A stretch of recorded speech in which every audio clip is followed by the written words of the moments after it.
Tonight on Land Speculation, a massive deep dive into everything that's going on. You are looking live at a map of the Middle East, the nation of Iran, and many of the surrounding Gulf states now ablaze in turmoil as the U.S. and Israel have gotten themselves into a full-blown war.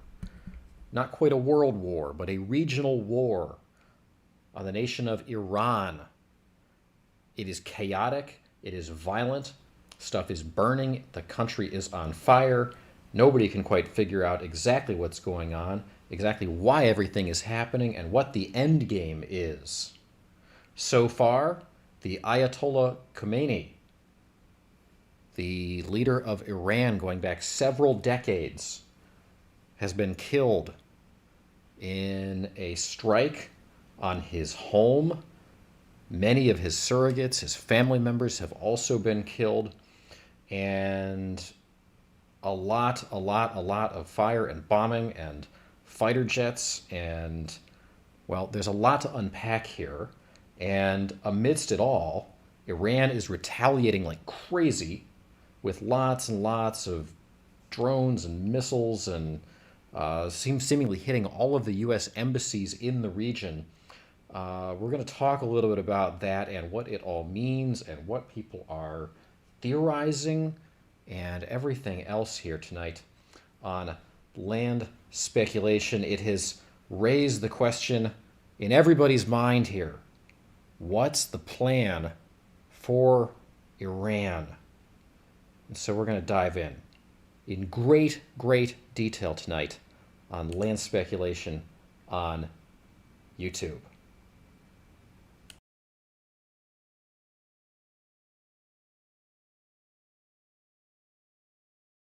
Quack, quack, quack, quack, quack. Quack, quack, quack, quack, quack, quack, quack, quack, quack, quack, quack, quack, quack, quack,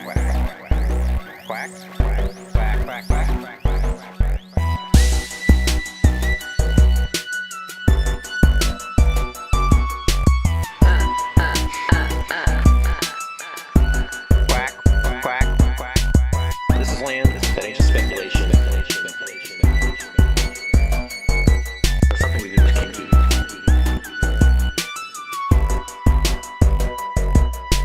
Quack, quack, quack, quack, quack. Quack, quack, quack, quack, quack. Quack, quack, quack, quack, quack. honk, honk, honk, honk, honk. What's your money? That would be weird. Ha ha ha ha ha ha ha. Ha ha ha ha ha ha. Let's see. I eat bars of soap for breakfast. I love bars of soap.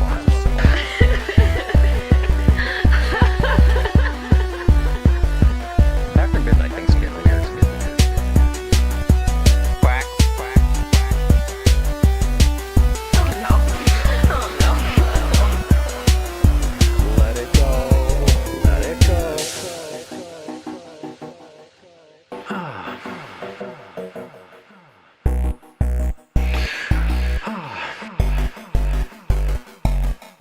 Cock.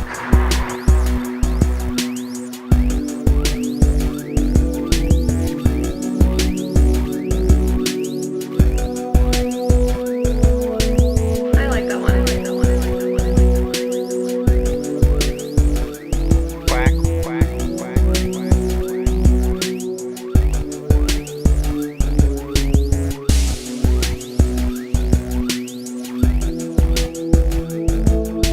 Quack, quack, quack, quack, quack, quack.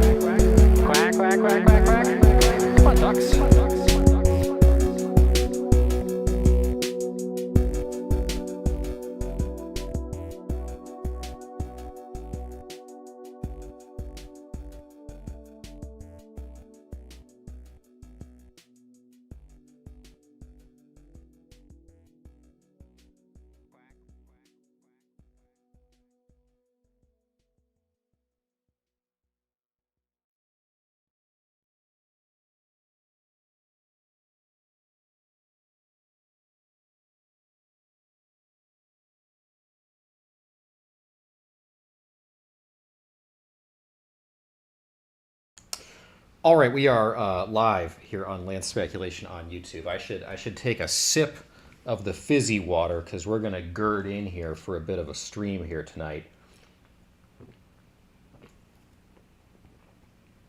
All right, away we go. We have posted a poll question here about how you guys are feeling about the war in Iran. As usual, we only get 4 choices. There are limits to what YouTube will let us ask as the choices, or give you guys to pick as the choices for the answers. So bear with us, pick the thing that you think best fits, and if we have to refine, we will. Welcome to Land Speculation on YouTube, guys. Jeanette, Warwatch Intel, hey Warwatch Intel, and Liberty Lover OK are the medal winners tonight. Congratulations. Nightbot is also with us. Moniker is here.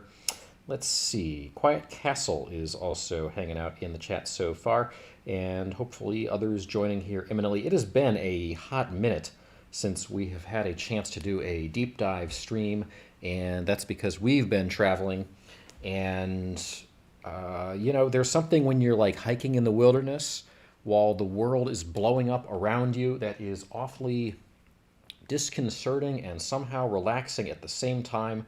And so I missed a lot of the start of this whole thing, and we're catching up. So tonight we're going to try to deep dive into basically everything that is going on over in the Middle East, because suddenly everything has like caught fire here, and a lot of people saying cynically, like, just as we thought the Epstein stuff was breaking again and everybody was getting ready for the midterm elections, now Donald Trump has elected to go back into the Middle East, and we have gotten ourselves into a big old war with Iran. If you guys wouldn't mind, as we get out of the gate tonight, please drop a like and a subscribe in the video. I really appreciate those likes. Those help us out with YouTube a lot. If you have not subscribed to our channel, please subscribe to our channel. If you have not checked our description lately, the description has the link to our Discord, which anybody is free to join. It's our 24/7 chat platform. We also have our Duck Fund, which is our Buy Me a Coffee link if people want to help support the stream, and the link to our sister channel, Land Ducks International, where we post raw footage from around the world most nights. Most nights. Around midnight, we post something. And so anyway, here we are, guys. Let's see. Okay, so you are looking live here at a map of the Middle East. As you can see, the nation of Iran. You know, and people always go back and forth. Iran, Tehran. Nobody really says Tehran. Anyway, Iran is the epicenter of everything that's going on right now, as the U.S. has gotten itself into a big old conflict on the other side of the world once again. You know, we thought we were done after Iraq and Afghanistan, that we were going to take a break for a while, and yet here we are, back in another one. So this is what's going on. So this is the map. Of course, Iran, the kind of ground zero of everything that's going on right now. Of course, many of the other surrounding Gulf states, Iraq, Kuwait, Saudi Arabia, Bahrain, Qatar, the United Arab Emirates, Oman, as well as places like Jordan, Lebanon, Israel, all in the crosshairs right now amid some of the stuff that's going on. So we're going to talk about everything that's going on both directions here. And, you know, we're going to get into the mechanics of it a little bit, exactly what's going on. I imagine many of you have been following this, but I've also heard from some people that they haven't. And so I'm going to dig into a little bit of just kind of exactly what is happening and the sequence of things and all that kind of stuff. And then we're going to try to get as granular as we can. Because sometimes when we go to war across the world, and this is one of the great follies of the United States when we go to war, is that we get lost in looking at the world as a map.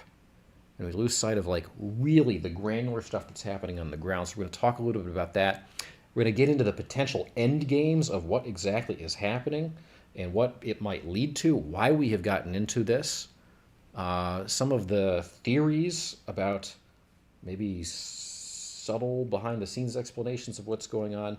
And I don't know. So some of the hypotheses about how this may progress and turn out, and all that stuff, because this is a Trumpian war if there has ever been one. It is chaotic. It is unpredictable. Nobody seems to quite know really where this is headed, or even why we're doing it fully. So anyway, we're going to tackle all of this, and we're going to go, I guess, as long as it takes us here tonight, to deep dive into as much as we know at this point. And you guys may know stuff too, so feel free to pop that stuff in the chat. And I am closely monitoring our polls here, or our poll anyway, so far. People's thoughts on the war. Do you think it is fully justified and we should just go out and attack Iran full bore?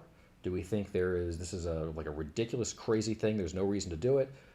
People just worried about the end game of how this may turn out, or I don't know. A lot of folks just kind of trying to figure it out alongside us. So buckle up, join us for the journey here tonight as we dig into Iran and the Gulf. And by the way, the Gulf is a place I've spent a fair bit of time in my life, working, traveling, etc. And so, I'll try to throw in a little bit of flavor of my own perspectives here. Obviously, a lot of troops now deployed in this region as well, and even more stuff moving into the region right now in anticipation of yet another big barrage of U.S. firepower in the coming days. All right. So, there's your map. Okay, what's going on here? So this is the latest here tonight. The headlines have been breaking and percolating and changing every few minutes. The latest thing tonight, and there are many trackers out there, is that yet another U.S. embassy seems to have been hit by Iranian retaliatory fire. Iran. So amidst all this, it feels like the U.S., Israel, and Iran, which are the three major players, are each taking a bit of a different, caricature personality amidst this. The U.S. is this is Donald Trump's war. He's doing it a little bit chaotically, but clearly Donald Trump felt slighted by the last round of negotiations with Iran. Felt like they weren't taking them seriously, and so here we are.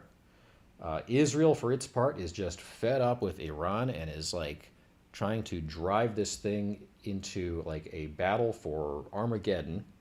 And Iran, for its part, is reacting like a bit of a crazy person, just flailing everything they got at the situation as fast as they can, which means they are firing off drones and missiles in all directions and striking a lot of their neighbors, including U.S. embassies in seemingly every country in the Gulf. It's one after another, after another, after another.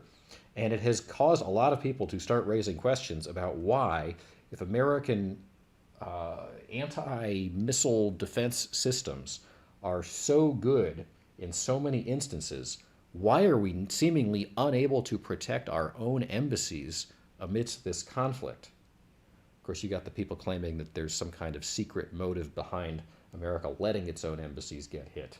But we'll set that aside here for the moment. But lots and lots of news breaking here all the time amid this conflict. And somehow it all kind of muddles together because it's all so hard to interpret. But let's go back to the beginning here. Amid all of this, the Ayatollah Khamenei, who has this version of the Ayatollah, I believe, had led Iran since 1989. Of course, the Iranian Revolution happened in 1979. We did a bit of a dive into that a few weeks ago, the whole history of Iran and the Iranian Revolution and this regime that collectively has been in charge of Iran since 1979. The current, or I guess the now deceased Ayatollah, that was in charge for the better part of 3.5 decades, leading Iran, was killed almost immediately. We took out the king on the chessboard. Usually you get to the king at the end of the game of chess. That was how the Iraq War went down, when it took us many months to finally find Saddam Hussein. And we finally found him, 7 months? No, 9 months. 9 months after the war began. It was a great cause for national celebration. But in this case, we cut the head off the snake right out of the gate. a kind of amazing military operation. We'll talk about the details of that here in a second. And Iran has been going through the process now trying to appoint a successor. Quiet Castle is pointing out here in the chat that his son has been appointed the lead for Iran for now. So they say. Iran's been putting out a lot of information, a lot of which is not necessarily correct information in the moment. And we'll find out if his son, in fact, actually is still alive and, in fact, is in charge of the country sometime soon. But they've been struggling to figure out who is exactly going to take over here in the short term or the long term. But the Ayatollah was killed here basically on day one of this conflict. And believe it or not, these are images of people celebrating. Now, these are images of people mourning, I should say. These are the images of people mourning the death of the Ayatollah, not in Iran. These are people mourning the death of the Ayatollah in Pakistan. Very, very interestingly, Pakistan seems to have a lot of sympathizers for the Ayatollah and the Iranian regime. And you can see it's like people wailing and crying and very, very, very distraught. The same is the case in India, where mourners are mourning the loss of the Ayatollah and lamenting the attack by the United States. It is a very, very intense situation over there because you have people that both within Iran and outside of Iran were fans of the regime, were fans of the Ayatollah, and then within Iran you also have a lot of people who have been hoping for his downfall and the downfall of the regime for a long, long, long time. In fact, over the months leading up to the beginning of this conflict, as many of you know, Iran was awash in protests against their own government. Many Iranians were out on the streets for months protesting against their government, hoping for the overthrow of the Ayatollah. Mass protests in the streets of Tehran, which led to the systematic execution of 32,000 Iranian protesters over a span of several weeks, which is an absolutely crazy number. And by now that number has been, shared a bit, but that's a crazy number when we think about what a government can systematically do to its own people, just in terms of, that's like mass violence to try to operate purely, at the point of a gun, at the threat of violence against their own people. And so Iran actually has kind of a split sentiment right now. Some people that support the regime and want to see it continue, and then many others who are very, very eager to see it fall completely and are in turn nervous about whatever replaces the Ayatollah here being just as strict and just as intense. Obviously, and we have talked about this in depth before, Iran's regime is it's a pretty repressive one. Iran, up until the Iranian Revolution in 1979, was relatively liberal as far as Gulf states are concerned.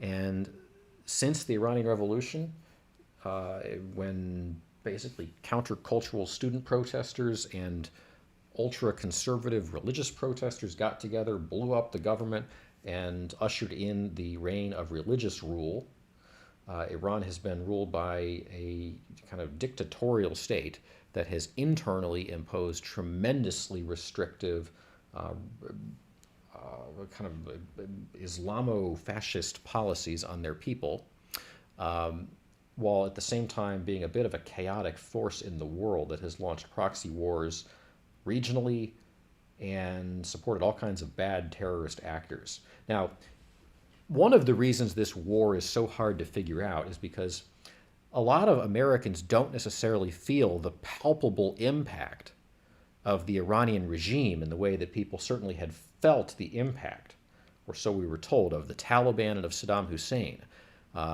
When America invaded Afghanistan in 2001, people felt like the visceral feelings of 9/11 in their blood. And so there was an ability for Americans to get a handle on what this war was really about and why we were doing it, right or wrong. In this case, a lot of Americans don't really necessarily feel the Iranian regime breathing down their neck. And when you really, really look into the Iranian regime, it's sort of a muddled picture because, on the one hand, like, yes, it's a really, really bad regime. They were terrible to their own people. Many, many, many Iranian Americans really, really wanted to see the regime fall. Iran is a big wrench in the region. They sow chaos. They wage proxy wars. But if you had to stack up all the murderous, evil regimes of history, they are far, far, far from number one. And so, was this war truly merited is one of the questions at the heart of the conflict. And if so, why was it merited? A lot of the people already scratching their heads about whether or not the U.S. is actually the good guy in the world, now scratching their heads even just a little bit more. Anyway, a lot of Iranian citizens have wanted the regime to fall for a while. They were out protesting in the streets in the lead up to this. When the Ayatollah was killed, there were cheers in the streets of Iran, but also mourners, and so it's a muddled picture on the ground. Donald Trump has urged Iranian citizens, many of the ones who are protesting, to, in the course of this, rise up and to take over their government, whatever that means. This is some kind of Bay of Pigs invasion kind of thing. We'll talk about motives more specifically here in a few minutes. Protesters out in the streets. So it all seemed like things were headed toward a peaceful resolution. The U.S. and Iran had gone to the negotiating table. The U.S. obviously wanted Iran to... Iran's been weakened by these protests, so the U.S. wanted to go to the negotiating table and convince Iran that under pressure that they needed to curtail their nuclear program and do a whole bunch of other things.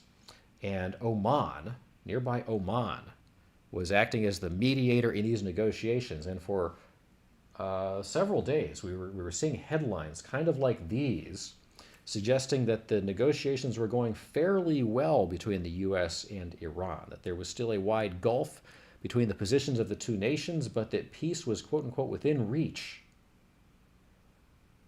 Iran was offering concessions regarding their nuclear program, and basically all the mainstream headlines were leading us to believe that there was not going to be a forthcoming war. Now, we said several weeks ago when this first started brewing that I thought that this was likely to become real. Because the thing about Iran is they don't negotiate in the way that Donald Trump usually likes to negotiate, which is sort of good faith negotiations, which you play hardball, but you play in good faith. I think Donald Trump felt like Iran was just jerking everybody around, which they've done for decades and decades. Iran is a squirrely animal when it comes to this kind of stuff. Obviously, the Obama administration and John Kerry, according to Donald Trump, were suckered into that Iran deal several years ago, which Iran allegedly had violated the terms of numerous times. And Donald Trump is not the kind of person to let himself get just kind of jerked around in a negotiating situation. And there was a sense that the Iranians just really didn't get Donald Trump. They didn't get the severity of the situation as the U.S. was moving massive amounts of military firepower into the region. And so as these headlines poured in, these were only like 3 or 4 days ago. Oman was hailing breakthroughs in the U.S.-Iran nuclear talks. Of course, Oman was mediating all these things. They had a reason to create a narrative that it was going well. But these are some of the headlines that were percolating around. Now Oman is kind of sitting on the sideline, obviously, as the mediation failed, and now the war is underway. They're urging a ceasefire. They're saying Iran is open to a de-escalation. I think Donald Trump is well past that point now. And so something broke down amid these negotiations, and Donald Trump, for whatever reason, influenced by Israel or who knows what, just kind of incensed at Iran being kind of annoyingly insincere negotiators, decided to say, screw it, and we went to war on seemingly quite short notice, although apparently the Congress was briefed well in advance, and There's some kind of murky rumors out there about whether or not Ilhan Omar had tweeted some things that maybe were kind of giving away the game a little bit about what was in the wings. Of course, the left, for their part, has been responding to this with a kind of flailing set of objections to the whole thing, mostly on procedural grounds that Donald Trump did not go through Congress to initiate this conflict. And so, anyway, we thought we were headed toward peace. We thought we were headed towards some kind of ceasefire, or so many of the mainstream headlines led us to believe. And for whatever reason, it didn't go that way. One of the points at issue, of course, as it has been for a long time, is Iran's brewing nuclear program. For as long as I can remember, and quite literally, for as long as I've been alive, Iran has been enriching uranium. And by now it must be the richest damn uranium in the world. Because I don't know how many years you can enrich uranium for, but they seem to have been doing it for a very, very, very long time. Iran's claim was that they needed to create nuclear power plants to power their country, despite sitting on an ocean of oil. The West never really bought that explanation. The presumption was that Iran was using the enrichment of uranium to create the materials ready to achieve a nuclear weapon. For as long as I can remember, everyone's been fear-mongering that Iran was on the doorstep of a nuclear weapon. The rhetoric this time suggests that maybe they were actually really getting close.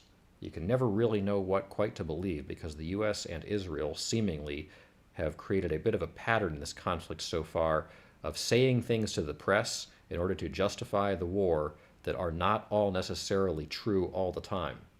And so, how close was Iran to actually getting a nuclear weapon? We may never know the answer to that. The most fear-mongering reports were suggesting that Iran was like really close, like a few months away to having achieved the level of enrichment of uranium in order to be able to generate weapons. And that once they reached that point of no return, the U.S.'s ability to negotiate and control Iran would basically be out the window. And so that's something the U.S. will say as justification for this war, is that we needed to do it now because it was our last best chance to do it before Iran became a really, really, really powerful, scary actor with whom our negotiating abilities would be severely diminished once they had a nuclear weapon. So I don't know that much about the enrichment of uranium, but apparently, if you are able to enrich uranium past 60%, whatever the hell that means, Iran would have achieved 99% of the effort needed to produce a nuclear weapon. I don't know what all these percentages mean. But so they say Iran was very close. And one of the worries was that Iran was unwilling to commit to reducing their enrichment programs enough that the U.S. would be convinced that they were not in near-term pursuit of a nuclear bomb. So Oman says Iran was willing to make concessions on their nuclear program. Donald Trump says whatever concessions they were willing to make were not nearly enough. Donald Trump's red line was no nuclear weapons for Iran. Iran was unwilling to commit to that. And so when you put a red line down, somebody violates it, you can't just let them cross it willy-nilly. You got to actually hold the line. And so Donald Trump held the line and went to war.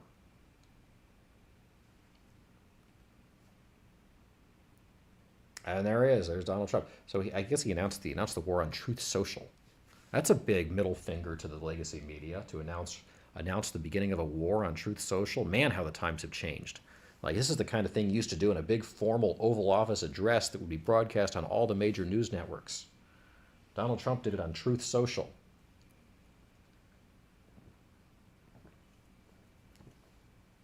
And as usual, he's offered a lot of various explanations in the days since. He's told reporters a whole variety of different things, some of which are a little bit contradictory, some of which are contradictory with things Marco Rubio and others have said, but that's just the nature of Donald Trump. I mean, everything's a little bit of a chaos storm. And so here we are. Here we are in a furious operation underway in Iran. Now, how much is Israel? How much does Israel have the arm of Donald Trump? There are those who've been critical of Trump, saying like this is actually Benjamin Netanyahu's war. He's got the arm of Donald Trump. Bibi Netanyahu is like he's just so darn sick of the Iranians funding Hamas to be able to commit terrorist attacks against Israel that Bibi has snapped. And Bibi lured Donald Trump into going into this war with him to take out Iran once and for all, and that really Israel is behind the whole thing. Is that true? You guys think that's true? Some people are saying that, allegedly. And so, as of Friday night, we've been at war. For months, we were stockpiling, and it was like the worst kept secret in the world that the U.S. was building up a massive amount of military firepower in the Persian Gulf, moving a huge amount of our military capabilities into that region. Multiple aircraft carriers, tons of fighter jets, tons of missiles. Apparently, not all of. Apparently we actually launched this before we had everything in place that we really wanted to, and so even more stuff is continuing to move into the region. The U.S. has a huge number of military bases surrounding Iran on both sides, particularly on the side of the Arabian Peninsula, which is this peninsula thing that includes Saudi Arabia over here. Includes Saudi Arabia, Yemen, Oman, the UAE, Bahrain, Qatar, and Iraq over here, and Kuwait. And the U.S. has a whole bunch of bases, particularly in places like Kuwait, particularly in places like Bahrain and Qatar. Saudi is usually pretty good about letting us set things up on their territory. Of course, Turkey and Jordan, places like that. So the U.S. basically has Iran surrounded with a lot of base locations, and we put a lot of weapons into place.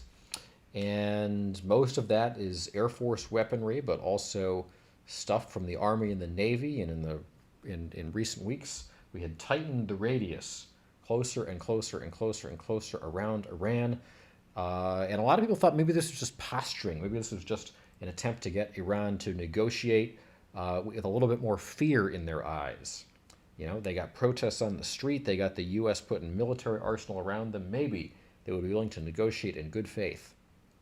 And the fact that Iran didn't seem to get it is part of what led to the escalation of conflict here. And so, starting on Friday night and in the ensuing days, America has bombed the smithereens out of Iran. Many of the strikes focused on the southwestern coast of Iran. Many of the strikes focused in the areas around Tehran. Most of the strikes seemingly focused on taking out major military leadership and governmental leadership within Iran, on the one hand, and on the other hand, trying to take out Iran's missile launching capabilities. Again, we talked about the fact that Iran has responded to all of this like a bit of a frantic, crazy person, just trying to flail everything they can up into the air.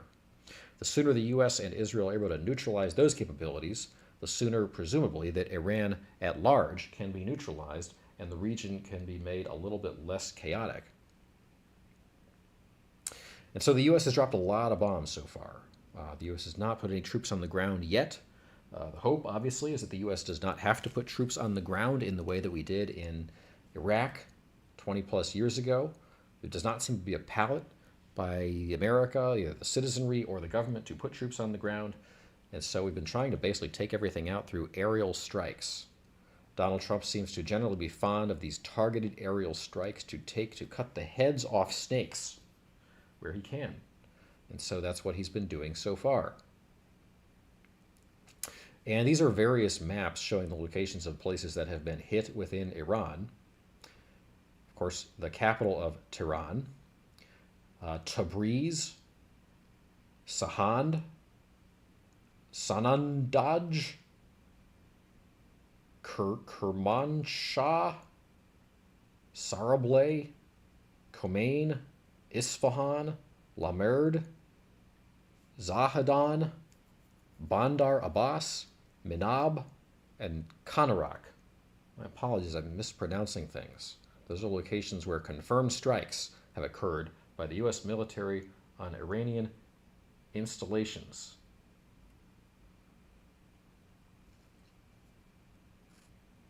And then here's even more. As the days have passed, the volume and the breadth of sites within Iran that have been struck continues to increase. Britain and France being sucked into this a little bit. This is not a coalition effort in the way that the previous Iraq wars were. The U.S. had 30 plus countries joining American forces in invading Iraq in both 1991 and in 2003. This time it's basically just the U.S. and Israel, but Britain and France each doing a little bit to help the cause here. And Europe basically offering nice words, a little pat on the back to the United States in support of the action.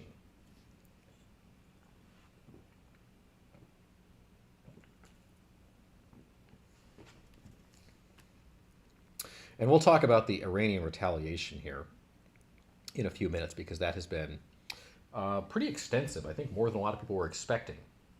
Iran really, flailing a lot of missiles into the air and making life a bit of a chaotic, terrifying scene for a lot of their Gulf neighbors and really pissing off a lot of their neighbors. Somebody in the chat I think was saying that like this wouldn't have been possible in this way a decade ago.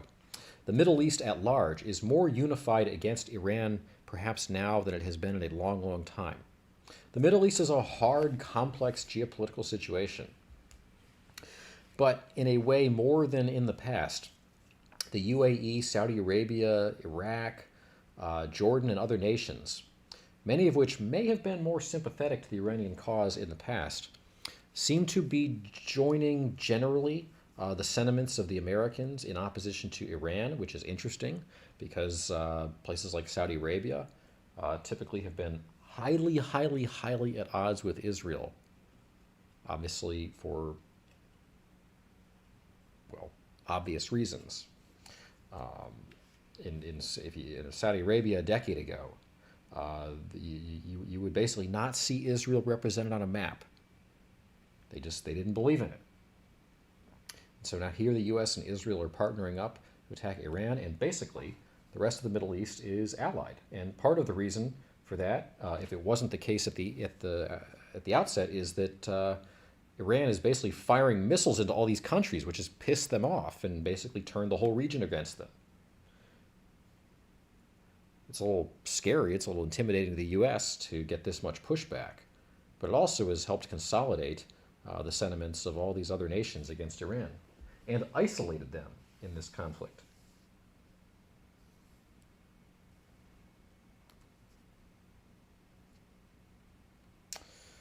And so here are some of the images. One of the crazy things about this conflict so far has been that a lot of the imagery has been out of the places where we have the strongest media ties. And so there's a disproportionate amount of media coverage about the Iranian retaliatory attacks against American installations in some of the surrounding nations, and a disproportionately small amount of coverage of the actual attacks happening within Iran. And so when you read these like CNN little news live update things, or even from Fox or other outlets, you'll see a lot of information about the Iranian attacks on the U.S. embassies and consulates and hotels in Abu Dhabi and stuff like that. You won't see that much about the U.S. strikes in Iran, and part of that's because there's not a lot of media access in Iran. And so most of the imagery we have of the U.S.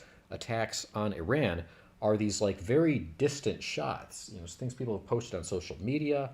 We don't get a lot of actually like really specific on the ground visceral detail in the way that we did in Ukraine. And so it may be exacerbating the perception that the war is not going super well. But clearly, the U.S. has enacted a huge amount of damage in Iran, and is, it comes to the fatality count right now, it's like, about 1,000 casualties in Iran. A dozen or 2 dozen of U.S. and other allied people that have been caught in the crosshairs of retaliatory firepower. So the U.S. is definitely like bombing the smithereens out of Iran right now. They've obviously taken out the leader of their government and a huge, huge, huge amount of Iran's infrastructure so far. So these are some of the scenes that we have been able to gather from the streets of Iran, where it looks like a war zone. It looks pretty brutal. A lot of people, suffering through this. When you're in the middle of it, obviously it's quite chaotic and quite brutal. This is the capital city of Tehran, where many, many, many targeted governmental sites have been struck by both the U.S. and Israel. Mostly Israel that is actually firing the weapons that are designed to take out governmental leaders right now. The Ministry of Intelligence and the Presidential Office, two of the most primary or prominent sites that have been hit so far within the capital city. Obviously, the strike on the Ayatollah's house and office compound, the most notorious attack of the conflict so far. And we'll talk a little bit more about that, but here are some more scenes from some of the bombs that have been dropped into Tehran, the capital city. What a beautiful city that is, Tehran. I mean that not particularly genuinely. That's a pretty ugly looking city. But lots of plumes of smoke now. Bombs everywhere. Look at that. Just, and these are going to all look the same, like just big targeted bombing campaign all over the capital city of Iran. And just big plumes of smoke. Lots of people up on the rooftops videoing things. I mean, I don't know if any of you have ever been like a war zone when bombs are getting dropped, but that is a hell of a lot more brutal than people think. And then these are some of the the home video footage that people have posted of the bombs that were dropped on the presidential compound. Now, a lot has been made of the fact that a lot of the bombs that have been dropped in Iran have been during the daytime. And this is one of the things that seemingly has thrown off the Iranians, and that's obviously intentional that the U.S. has done that. Not only did we launch the bombing campaign during Ramadan, but we've been bombing a lot during the day. Usually the U.S. would notoriously bomb during the night due to the advantages of American night vision technology versus Iranians not having same level of night vision for defenses. That's how we launched the Gulf War. That's how we launched the war in 2003. But this time it's been mostly morning strikes. When we took out the Ayatollah, the strike happened between 7 and 9 a.m. And part of the reason we did that is because the Ayatollah, as we had learned over the years, spent his nights in a bunker when he thought the U.S. would potentially attack him. And then once he thought it was safe, when the sun came out, he would actually come out and go outside and hang out at his house like normal. And so the U.S., having intelligence on that, basically took him out when he was literally standing outside of his residence above ground. And so that means we have a lot more imagery like this from strikes that have happened, during the day, where it's not just that night vision green explosions on a black background. We actually have a lot of daytime shots with the sun shining. And a lot of them they kind of look the same because it's kind of hard to tell what exactly was being hit, but just big plumes of smoke. But certainly for the locals within Tehran, it's been pretty brutal. Even the ones that, even the folks that are sympathetic to the American cause, that want to see the regime overthrown, it's not an easy thing to go through, to live in a war zone. And so here's a little bit on that. I don't know what Karaj is, but they hit Karaj so hard that the house was shaking. I heard the loud explosion, and I'm just trying to get somewhere safe. This individual said it followed a night of heavy bombing. I counted 17 explosions in a row. People are waiting and worried about what's going to happen next beyond the strikes. Their biggest concern is that America will make an agreement with the Iranian leadership and back off. So in other words, the Iranians fearing that America won't go far enough, that America will get cold feet and won't finish the job of taking out the Iranian regime. Last night, there were lots of government supporters on the streets. So again, we talked about the fact that in Iran, there is this there's a split sentiment. People that support the regime and are angry about this, and then people that really, really, really are fed up and want to see the regime overthrown and are happy that America is doing this. Anyway, after the Ayatollah was killed, lots of government supporters on the streets. But I saw from their faces that they looked angry and furious. The security forces patrol during the night to frighten people. Bakeries and petrol stations are busy. So the Iranian regime basically trying to, in a last gasp here, patrol the streets and scare people. The streets are not busy and people are at their homes, but the current internet situation has made people furious. This is the third time the regime is cutting off internet this year.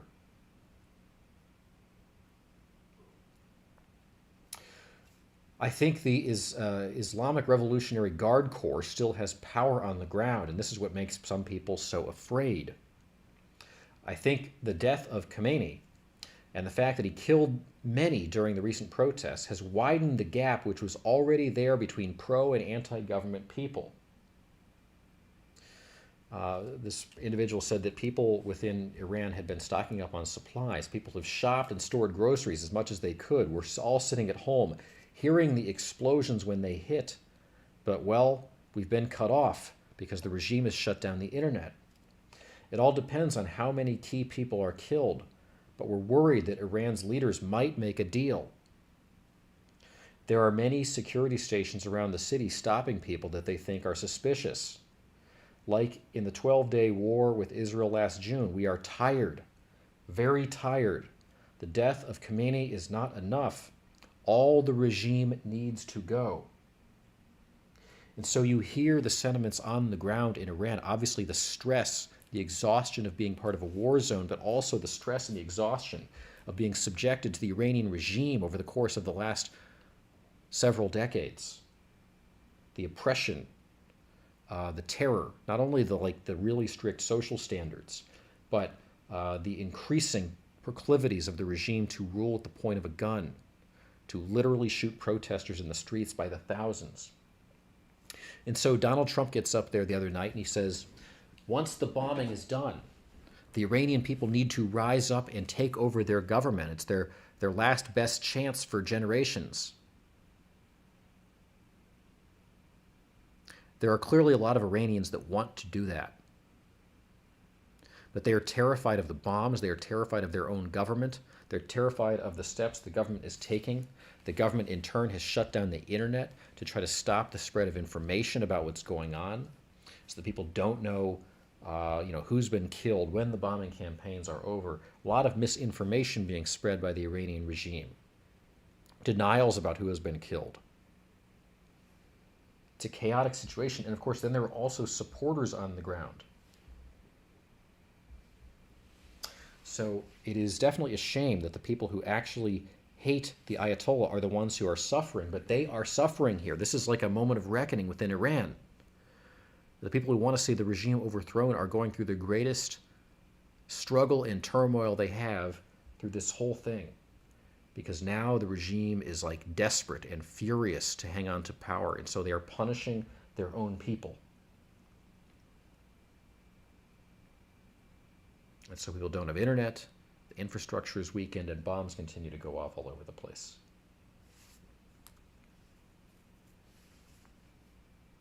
This is the presidential palace that was hit. Not really a palace, like a compound where the president, where the Ayatollah lived. Obviously, you can see very much in the heart of the city of Tehran. And this is post-explosion, so you can still see the smoke plume rising up in the air. This contained the president's office. This is the president's office right here, or the Ayatollah's office right here.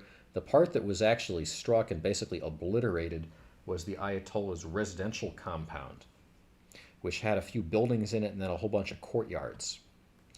And basically what had happened is the Israel in particular, but with U.S.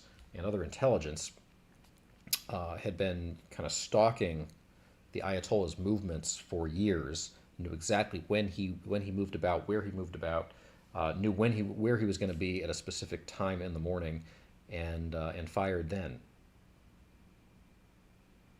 And there's a close-up of what that actually looked like when the strike occurred. It's just obliterated there. And again, the Ayatollah was not the only one killed in that strike. Here's I guess, a bit of a shot of what that looked like from the outside. Like a lot of Middle Eastern compounds, it doesn't look like much from the outside. Basically, there's a huge culture of privacy in the Middle East. Some of it's climatic. It's very hot there. Everything is sort of enclosed. So you can have these sort of concentrated shade spaces, but there's a huge culture of privacy. People do not want to be seen by their neighbors, and so you tend to have very extensive and very blank walls around your compounds, and that was the case there. And so you don't really see much from the outside, but usually once you enter one of these compounds, then you'll see on the inside there's like a huge amount of courtyard space that becomes increasingly more beautiful. And so, you wouldn't think a presidential house or the Ayatollah's house would look like this from the outside, but that's just the culture there. And here's a little bit of more information about it. So, after the 12-day war in June of 2025, that was when the U.S. When the U.S. went and bombed the nuclear sites in Iran. The Ayatollah became increasingly reclusive. The bunker in his compound was so deep that its elevator took more than 5 minutes to reach it, making the opportunities to strike the bunker very rare. For months before the attack, the CIA had been tracking the locations and patterns of Khamenei and had learned that a meeting of senior officials was to take place with the attendance of the Ayatollah. So the strikes were planned to coincide with the meeting.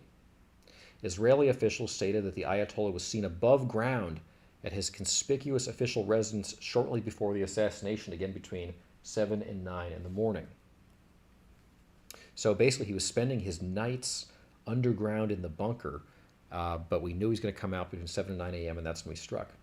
So early on March 1st, the Iranian Supreme National Security Council, they sure come up with names for their councils, as well as Iranian state media, including the Islamic Republic of Iran Broadcasting, announced that the Ayatollah had been killed, despite previous steadfast denial. So again, we're talking about all of the misinformation that Iran is percolating around this stuff. So Israel bombed the presidential residence, and their intent was to take out the Ayatollah and his family. And that is actually what happened, but for a while the reports were that it was unsuccessful and the Ayatollah had in turn been moved to a secure location, because that's what Iran was saying.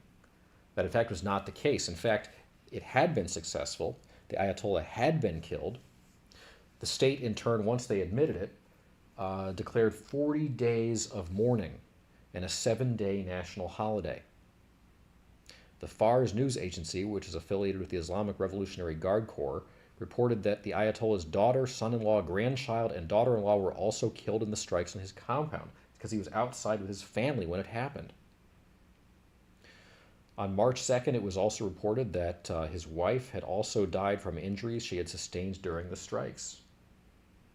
Mansoura Kojatste Bangarzadeh. That is a hell of a name. So his family basically got taken out in the strikes.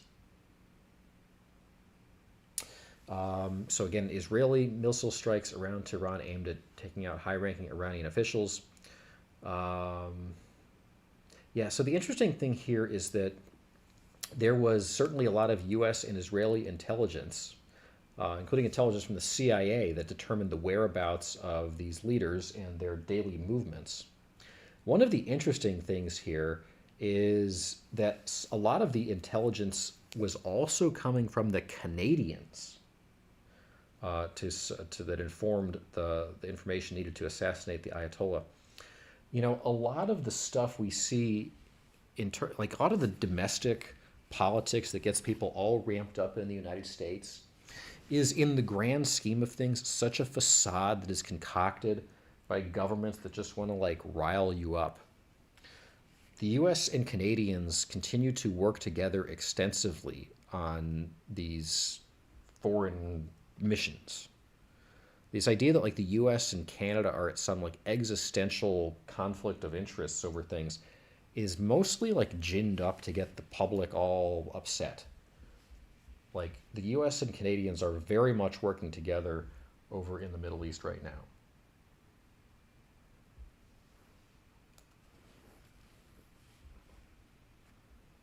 And here are some people wailing the death of the Ayatollah. I see in the chat Liberty Lover is talking about the people and cultures we don't really understand, and is expressing like a bit of frustration and outrage that we did this. And that is certainly one sentiment. Let's see how our poll is doing here right now in the chat. And it's a mix. I mean, over half of people here who have responded to our poll saying that they believe this war was justified, that Iran is a bad actor, that it's about time. They've been jerking us around for 50 years, and it was about time for somebody to draw a line in the sand and put an end to it, particularly as Iran inched closer to a nuclear weapon. But a quarter of people who've responded here, 24% saying this is ridiculous. This is ridiculous the U.S. did this. There was no reason to do it now. This was probably a bad regime, but there was no necessary reason to go in and just start bombing them right now. And there's a lot of people that can't quite figure that out, like why we really did this. And I think the administration is struggling a little bit with like, why did we really do this? Just because a regime is bad does not mean you go and like destroy them. And a few people that are just worried about the end game as well. So we'll talk about the end game here in a little bit. But it is too late now. The Ayatollah has been taken out and the U.S. has gone in, and we've done what we've done.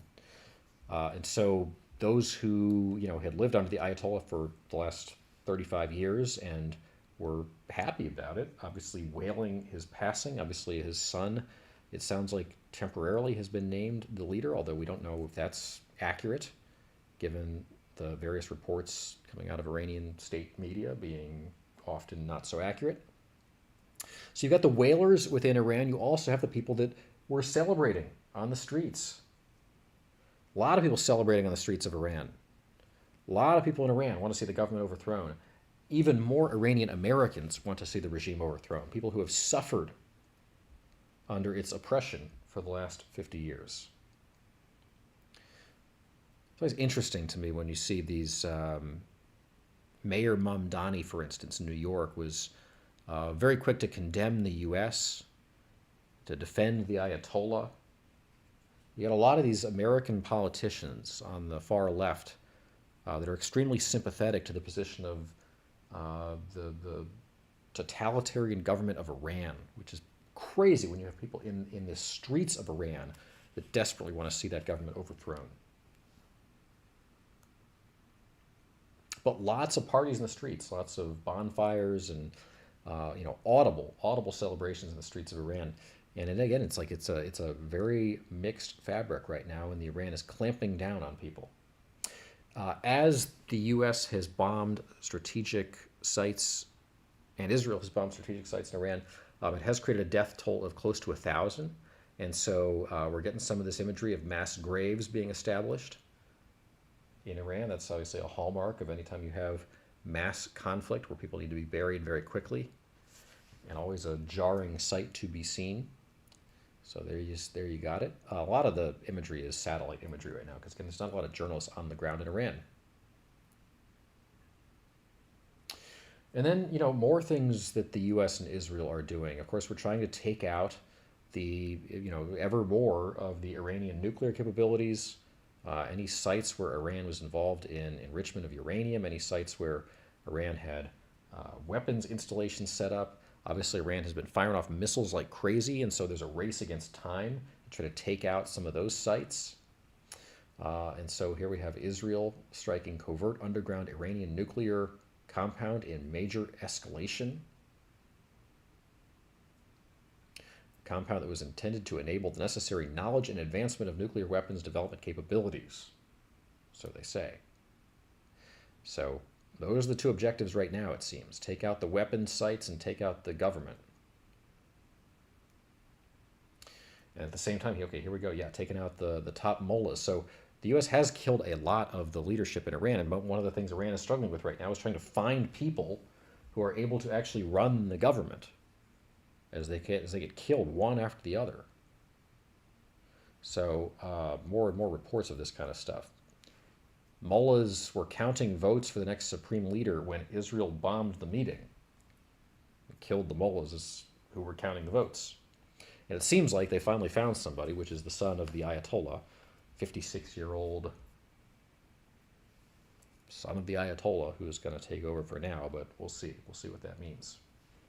All of this is very temporary.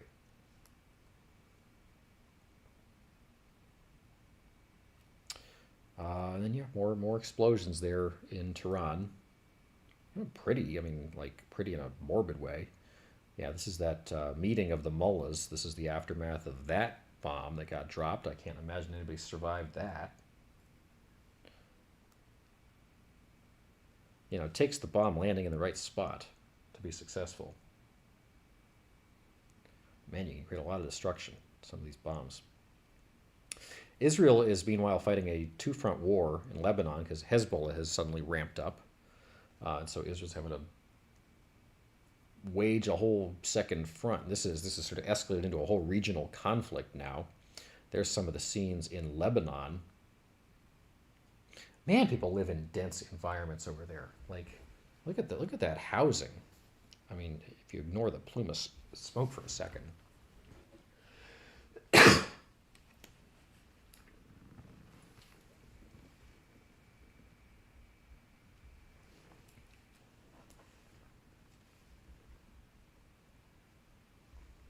Lurky says, I mean, I think the U.S. did have a sense of who was going to take over, but, as Donald Trump has said in only the way that he can,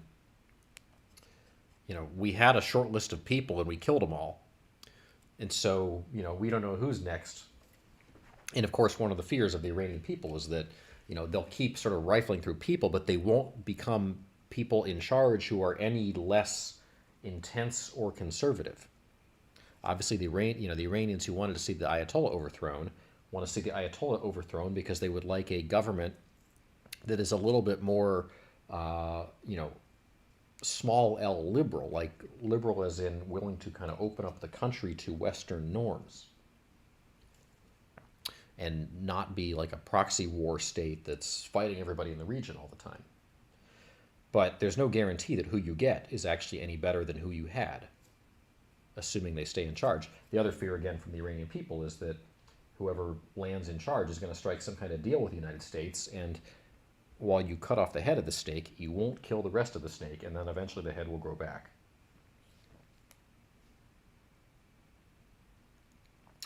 So then there's the other part of this, which is the Iranian retaliation. There is all of the Iranian strikes against all of their neighbors, as they have been desperately firing off 1 billion missiles all over the Persian Gulf. Iran has reacted like a car alarm to this conflict so far, and they've proceeded to piss off all their neighbors by just firing missiles seemingly indiscriminately all over the region, so long as they continue to have that capability. So they have struck basically every country around them: Oman, the UAE, Qatar, Bahrain, Saudi Arabia, Kuwait, Jordan, Lebanon, Cyprus, Iraq, Syria, etc. And so some of those scenes are pretty brutal. So there's a map of some of the places that Iran has struck in retaliation. And there's another list. Did we miss anybody? I think we got them all. So the one country they didn't retaliate against here is, well, they didn't retaliate against Syria or Yemen, I guess. Cyprus, Lebanon, Israel, Jordan, Iraq, Saudi Arabia, Kuwait, Bahrain, Qatar, UAE, Oman, because they seem to, like, Iran always sides with all the bad actors. So I guess Yemen's a bad actor right now. Syria's a bad actor. But everybody who's like supporting the U.S. or letting the U.S. set up military installations in their country, the Iranians have been striking back at. And so those scenes are all pretty jarring. I mean, if you know any of these places, and when I put these in here, I knew which country was which. But we've got scenes in here from Bahrain. We've got scenes in here from the UAE, Kuwait, etc. Just some of these Iranian missiles that have fired down. They claim they're doing this on U.S. installations, but really the bombs have been kind of just landing everywhere, including in like tourist areas of some of these places. And that's pretty jarring when you're just like a tourist in Abu Dhabi and suddenly the hotel next to you blows up. That'll put a damper on your trip a little bit. And so obviously we have better imagery, more on the ground imagery from many of these countries where the Iranian strikes have been hitting. This is the hotel in Bahrain that Iran struck that I guess their claim was that U.S. service members had holed up in the hotel. But again, there's a lot of lies flowing around here. I mean, that's kind of typical of wars, that everybody's going to spread misinformation on both sides to try to peddle a narrative that supports them. But yeah, I mean, Iran is definitely trying to, scare their neighbors, scare the U.S. a little bit, but so far it has resulted in just pissing everybody off. This is the port of Jebel Ali in Abu Dhabi, which was struck. Famous port over in that part of the world. A lot of American and international business that happens at some of these sites. These free trade zones in the Middle East are intentionally set up for Western companies to go set up industry, manufacturing, logistics, kind of midstream stuff. So if you can imagine companies that are producing something in Asia and then shipping materials across the world back to the Europe or the U.S., a lot of times they'll set up midstream industrial activities in the Middle East because the Middle East sets up tax-free zones for them to be able to do that. So places like the Jebel Ali port are full of industrial sites occupied by major Western corporations. And so when Iranian bombs are going off in places like that, it stirs up the whole stock market. And that's what we've seen here in the last few days. Lorky says, I think we got info that Iran was really close to nukes. Yeah, we talked about that earlier in the stream. How accurate is that? I mean, they've been saying Iran was very close to nukes my entire life. So I guess I'm skeptical of any particular information we hear about how close or not Iran was to nukes, but certainly their unwillingness to fully eliminate their nuclear program was part of what seemed to make Donald Trump really angry in initiating this war. Here's, the Saudi Aramco oil refinery. Obviously, the U.S. helped the Saudis set up the ability to extract oil going back almost 100 years. And Saudi Aramco employs a huge amount of expats from around the world. And so Iran firing at one of the Saudi Aramco refineries. And look at that plume of smoke. That's pretty enormous. Here's more from the Aramco refinery that was struck in Saudi Arabia. And so Iran's neighbors feeling the brunt of this. And I guess the U.S. is fortunate that mostly it seems like the sentiment of those countries has been anti-Iran and not, vengeful against the United States for initiating all of this. The U.S. claimed that Iran was getting ready to do preemptive strikes against U.S. bases in the region, and that's part of why the U.S. launched this whole thing. That seems like a pretty BS explanation to me. And sometimes the U.S. administration is not necessarily telling the truth fully either. So more scenes here. Believe this is Kuwait. Just a lot of bombs going off. This is a significant regional conflict now. This is not a world war, but this is getting to be a multi-country war of a scale we haven't seen in quite a while.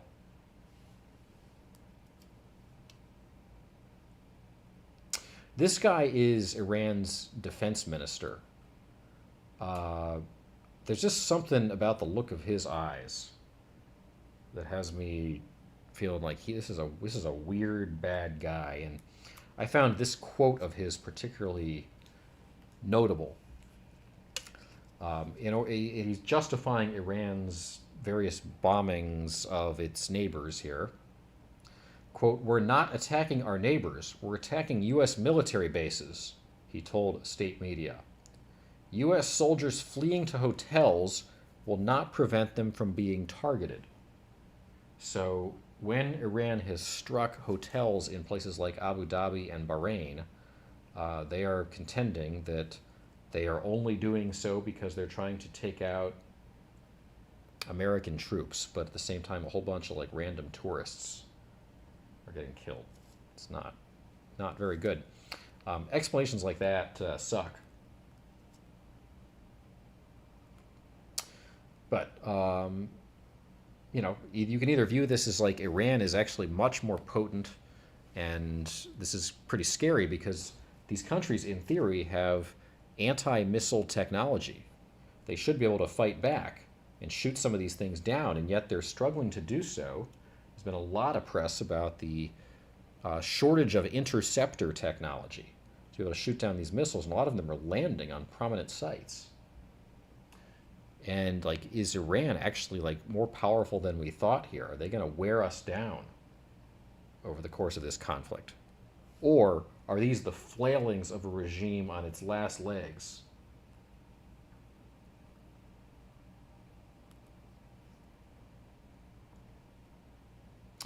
And so the battle between these missiles and the interceptors has turned into a bit of a Star Wars situation.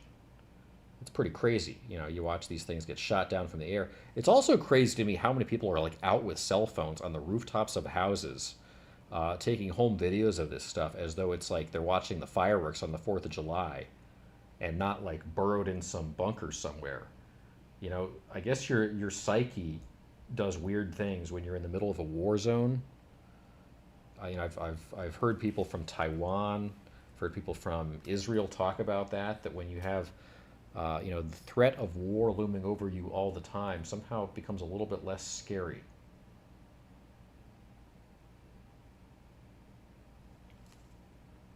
I would think if you saw a whole bunch of like drones and missiles flying over your house, though, I guess it hits your house, you're kind of screwed either way, but like, I might be like in the basement. Not on, I guess it's a unique thing, so maybe you go up there with a cell phone. I don't know. It's just, this is crazy. This is crazy. But yeah, we're experiencing Star Wars over many of these countries. Israel's kind of used to it, but the UAE and Bahrain. These are tourist meccas that are not used to this.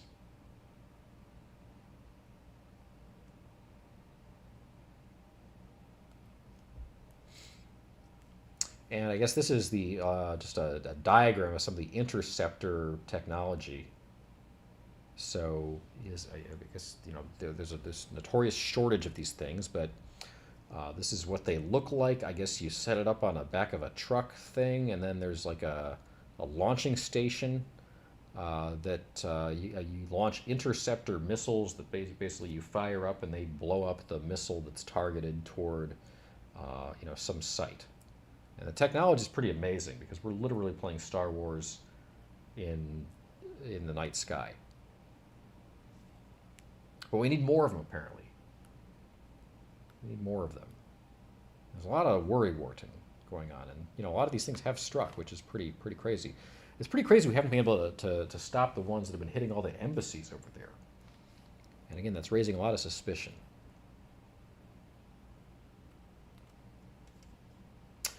All right, so this is kind of a crazy thing because I guess this is Iran's just targeting a lot of American sites, American bases, American embassies, but it does seem like one after another. So this is from today.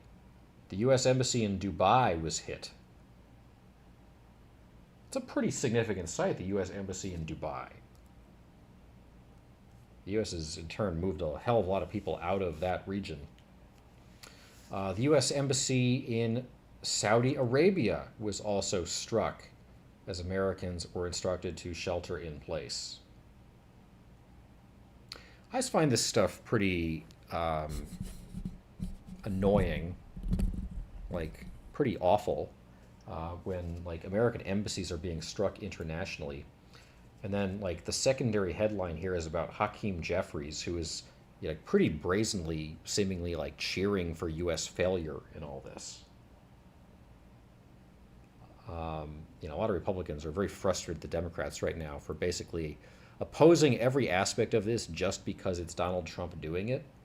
The Democrats seem to be flailing as far as a rationale for like why exactly they oppose all this. They seem to be focused on procedural things. You know, big picture, should the U.S. have done this? I think there's definitely a question there.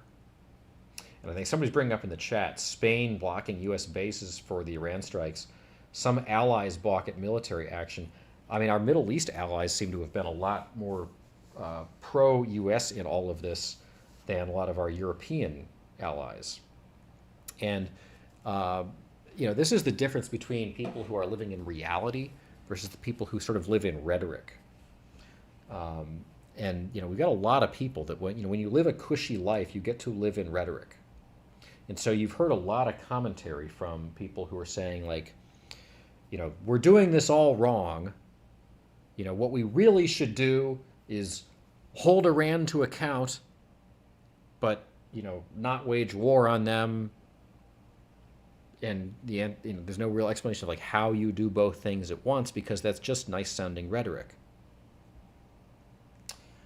And there's a lot of like, the version of anti-American sentiment that Canada and Europe feel, broadly speaking, right now, should live like within the realm of like the way that you debate with your friends. The big picture, and I think Canada realizes this, I think Britain and the UK realize this, is that the West is still very much on the same team. At least it's certainly in their best interest to still be on the same team. And we can debate about NATO spending, but when push comes to shove and we have a real war to fight, you better as hell line up on the same team. And if your little friendly bickering is getting in the way of actual things, like actual things that matter in the world, you're taking it too far, and that's where Spain is right now.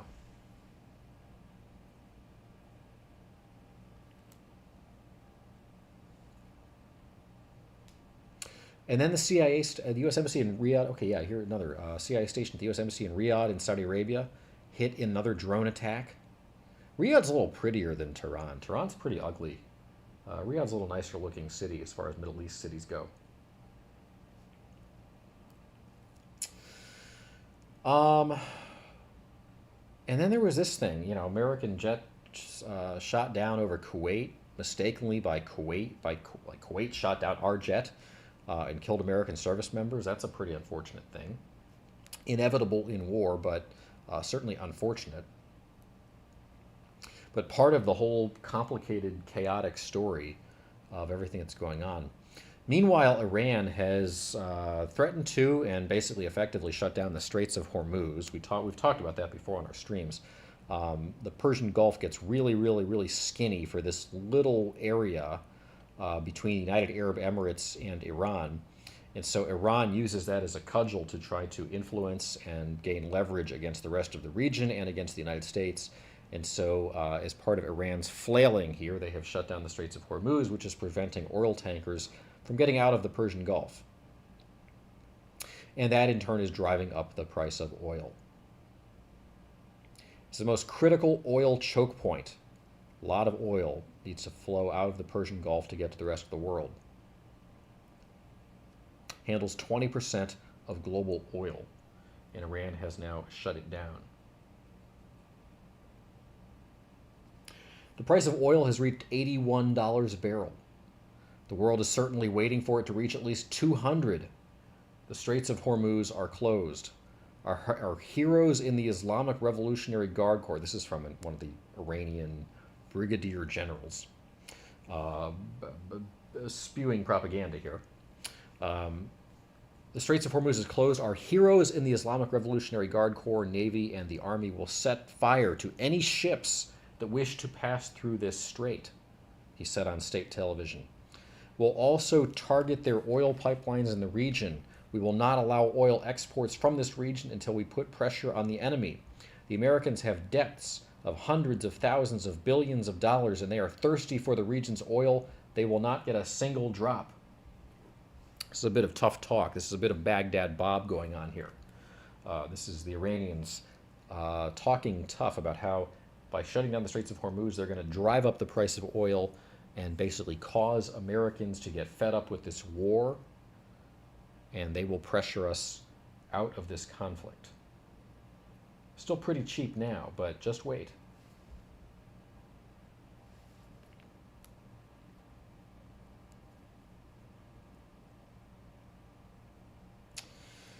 So the U.S. is bombing the smithereens out of Iran. Iran is flailing, responding like a car panic alarm, and is firing missiles in all directions, blocking the Straits of Hormuz, uttering various false statements by their state media, talking saber-rattling tough talk about how they're going to drive up the price of global oil, etc. We have lost a lot of Iranian leaders. We lost the Ayatollah. We've lost a lot of the potential successors to the Ayatollah. The Ayatollah's son maybe now is in charge. In terms of the total death count, this was as of yesterday. It was like something like 555 to 16, if you're keeping score in terms of total deaths, which is a pretty macabre way of thinking about war. But certainly the U.S. has killed a lot more Iranians than have been killed on any of the other countries, the countries on the U.S. side of this conflict: Oman, the UAE, Qatar, Bahrain, Kuwait, Iraq, Lebanon, Israel, and U.S. And today, as of today, the Iranian death count is up over 1,000, I believe. The U.S. is tapping into its strategic reserves, but this will affect things. This is certainly already affecting the stock market. It will affect the price of oil, and depends how deep American patience goes for this whole thing. But it is certainly a chaotic conflict that has now embroiled the region. This was the image of flights around the world as of yesterday. And as you can see, a lot of flights moving all over the world, but very clearly avoiding the areas around Iran, Iraq, Syria, Kuwait, etc. It's like these planes are like a cat on citrus right now. Everybody's avoiding the region. Still a lot of landings over in Oman and the UAE and in Saudi Arabia, but again, everything that's kind of in the vicinity of Iran, Iraq, and Syria, planes are definitely, moving around. And if a passenger airliner, something were to happen to a passenger airliner, that would definitely change global sentiment about this conflict.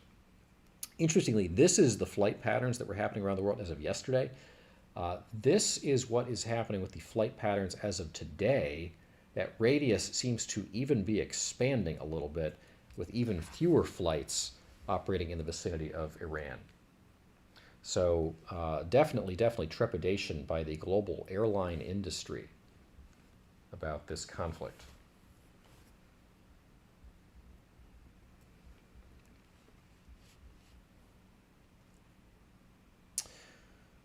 And then there's Schoolgate.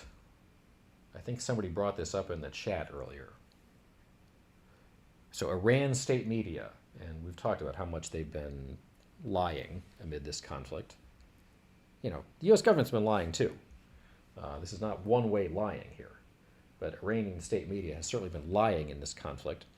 And one of the big things that was on the table yesterday was, had the Americans bombed a school in southern Iran and killed several hundred school children?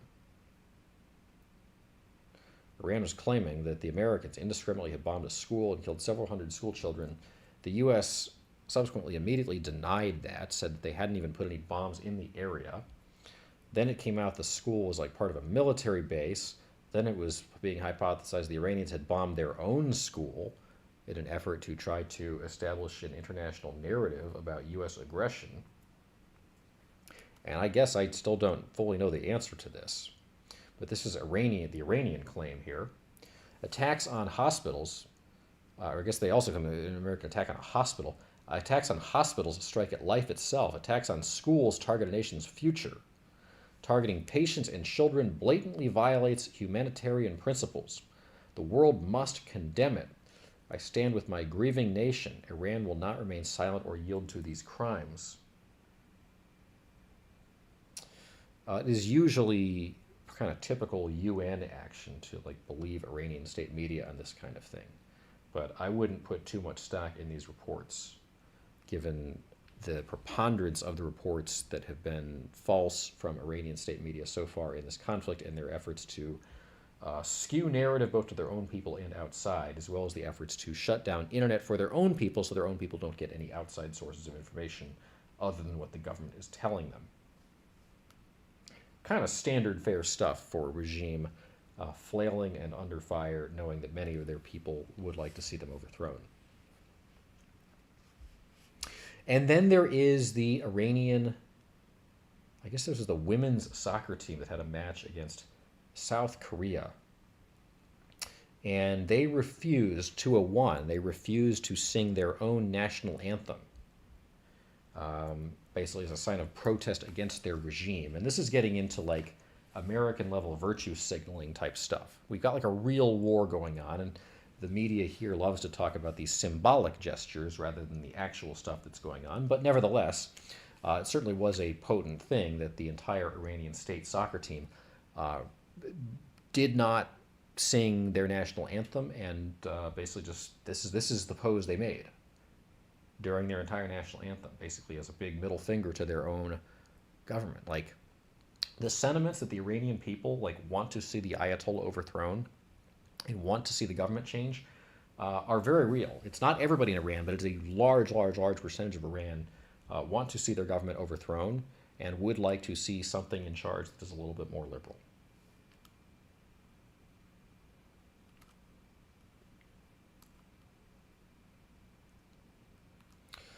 Okay, let me see. What did we do here?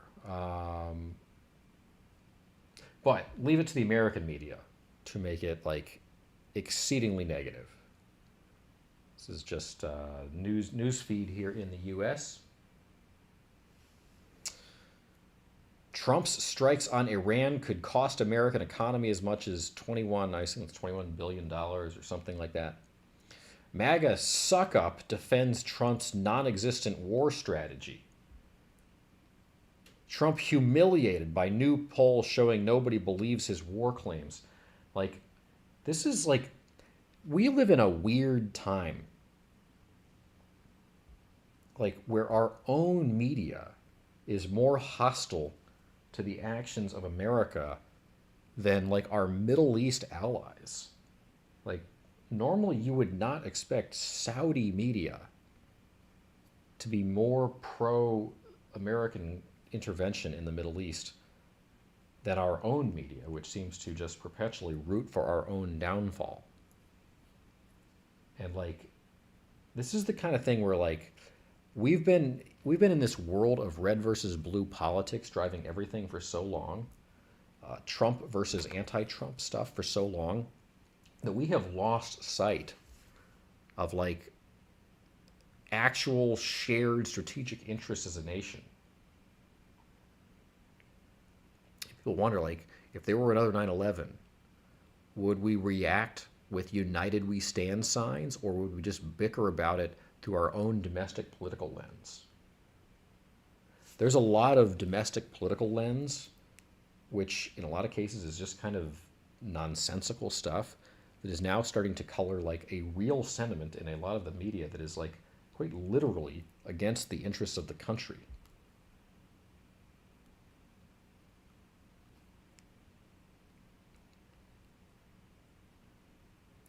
And so is the sentiment of the United States. Most Americans either strongly opposed or somewhat opposed to the attacks that killed the Ayatollah Khamenei. Like, most Americans oppose the killing of the Ayatollah in Iran? I guess that I'm going to give people the benefit of the doubt and assume that is a tactical objection, that people just don't believe we should have gone in to take out the Ayatollah, that like interventionism is bad as opposed to like the Ayatollah is good. But if you listen to some of the comments of Mayor Mamdani in New York, it's kind of hard to tell.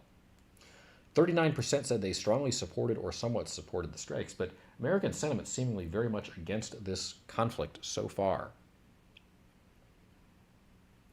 Although Americans seem quite muddled by it. I mean, again, like Americans don't feel the visceral impact of the Iranian regime.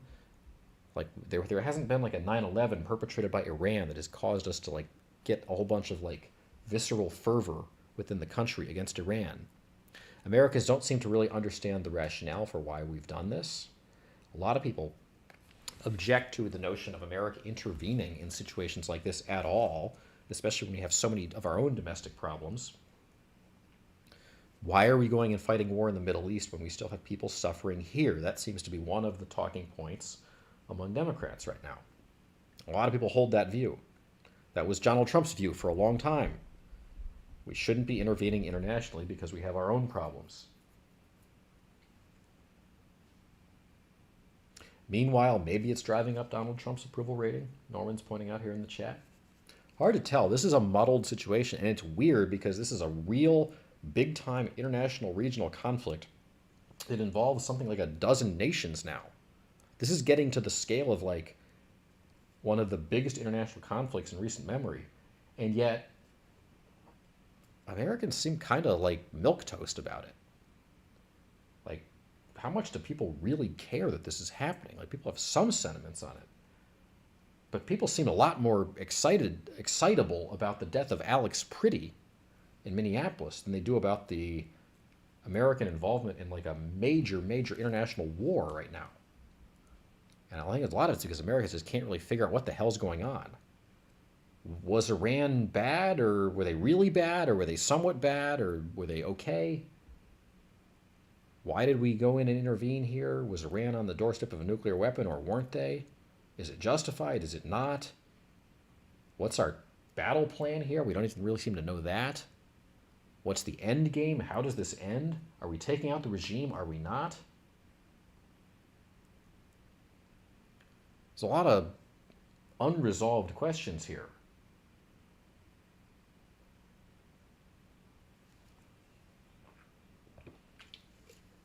But Americans seem to, so far anyway, oppose this thing.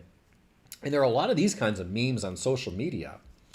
Like, there are, like, the epidemic of self-loathing that exists in America right now is like, it's crazy that this is actually, I thought that there would be a limit to it when we actually got ourselves involved in an international war. But there's a lot of stuff like this floating around social media. This is a meme. Basically saying countries attacked by bombing, sabotage, or attempted government overthrow since World War II. And the point here is listing a million countries on the right here the U.S. has done bad actions against. And on the left, Iran, so this meme implies, has done nothing bad. So basically the U.S. is really the bad actor here. This meme is basically making fun of the idea that the U.S. claims Iran is a bad country or has bad government, by saying, no, actually, the real bad guy is us. There's a lot of that kind of sentiment out there right now. I don't know what to make of that. It's a little muddled because like, is Iran like one of, Iran isn't, they're like, are they one of the very, very worst regimes of all history, or are they just bad? I think they fall more in the category of just bad, although Quiet's pushing back, saying Iran was only the largest state sponsor of terrorism in the world, so maybe Iran was really bad. Were they bad, or were they really bad? Were they a direct threat to us, or weren't they? Liberty says they are just bad. What do you guys think in the chat? Iran like really, really bad, or just kind of bad? Not a direct threat, says Liberty. Okay, well, I want to get some other sentiments here in the chat. Let me know. Like, and do you think, like, who's the worst bad guy here, the U.S. or Iran?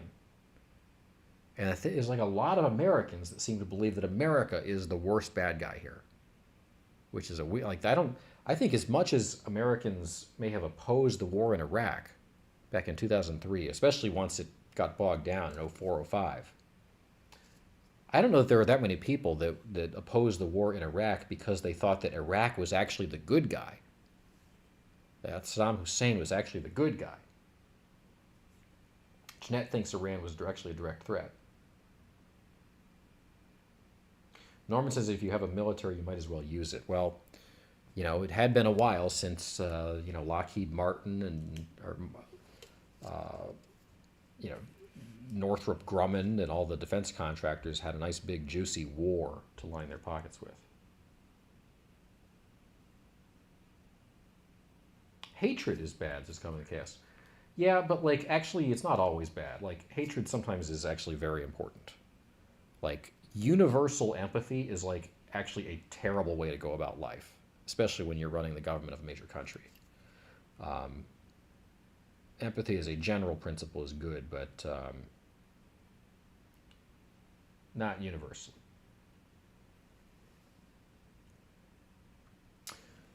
Iran is not the good guy, but they are not a direct threat, says Liberty Lover. Yeah, this is where the nuance in this all falls. Moniker says, I do not understand the aims of this war. Yeah, this is where it's getting muddled.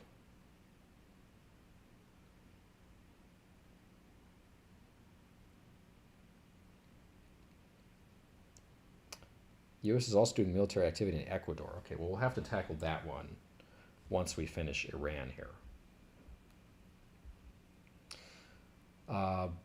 Anyway, it's just a little crazy how many Americans are so hostile to the country right now. That's a broader conversation, but certainly related to people's sentiments about this war. But I think we've got a smart chat that seems to be parsing the nuance from different angles, and I appreciate people's different sentiments here expressed in our chat.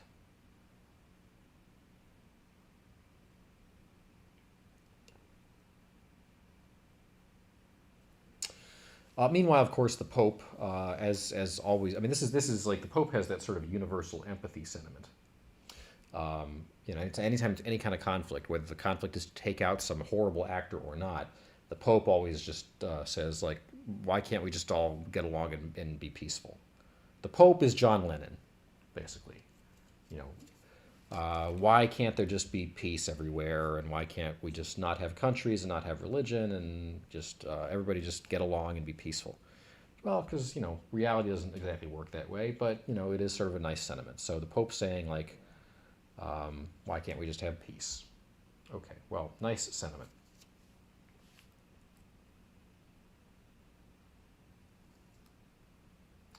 It says hatred is bad, but can also be used and harnessed well and get stuff done.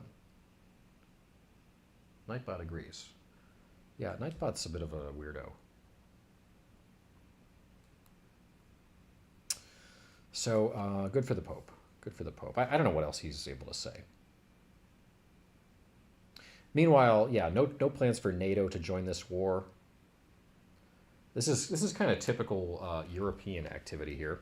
NATO Secretary General Mark Rutte has praised U.S. and Israeli military action against Iran, but has ruled out the NATO alliance from joining the Middle East conflict. This is very much like NATO's yeah, it's great that you're doing it.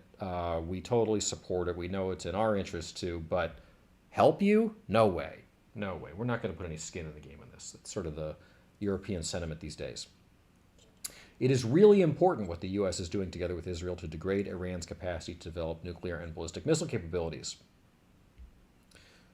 But NATO won't be involved. There are absolutely no plans whatsoever for NATO to get dragged into this or be part of it. But we do know that Britain and France are at least providing a little bit of military stuff.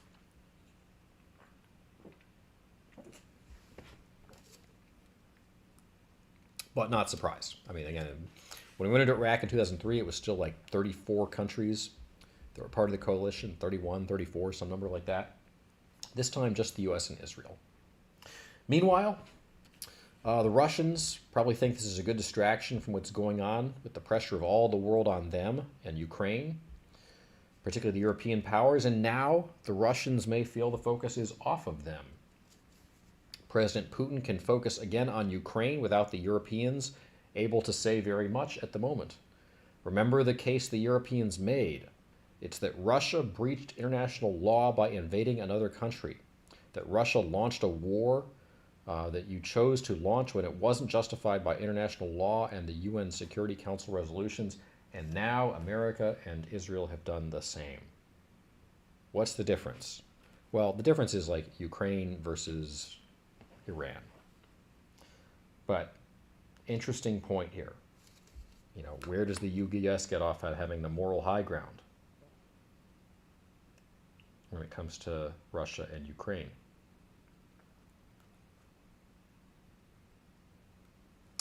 All right, I'm going to pause because I want to basically follow this all up with a few considerations of various sentiments around rationale and endgame, and I want to get to the bottom of some of these questions that we're all mulling here in the chat, because this is really where the crux of the nuance of this whole conflict lies.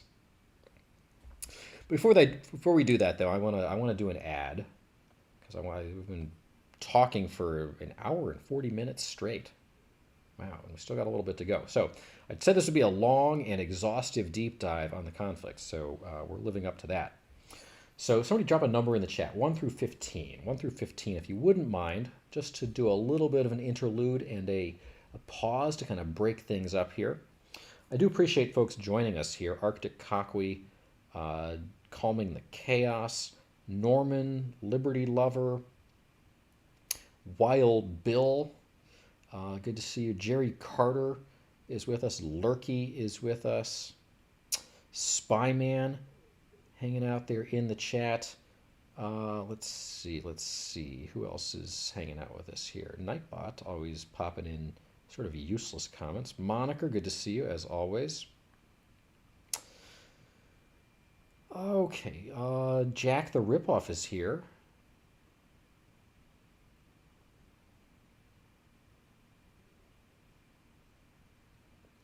He's hanging out with us, Jack, if you're still around. See how far back it lets me scroll. Michael Frankowiak is here, saying it's technically not a new war that we're fighting, since we've been fighting Iran, at least in some level, since at least the 1970s. And then War Watch Intel. So, okay. Norman Patterson says number 1. Calming the Chaos came in second here, number 2. Okay, so let's see. I can't remember what number 1 is, but here we're going to do ad number 1. We're going to be right back, guys. Help! Help! Pineapple! This is Jeanette. We need likes on this stream to help it get recommended to more people. While you are there, you can help yourself find us again by subscribing to Land Speculation's channel. You can help those around you by setting the bell to all and making sure it notifies loudly. That way, I don't need to use the safe word again.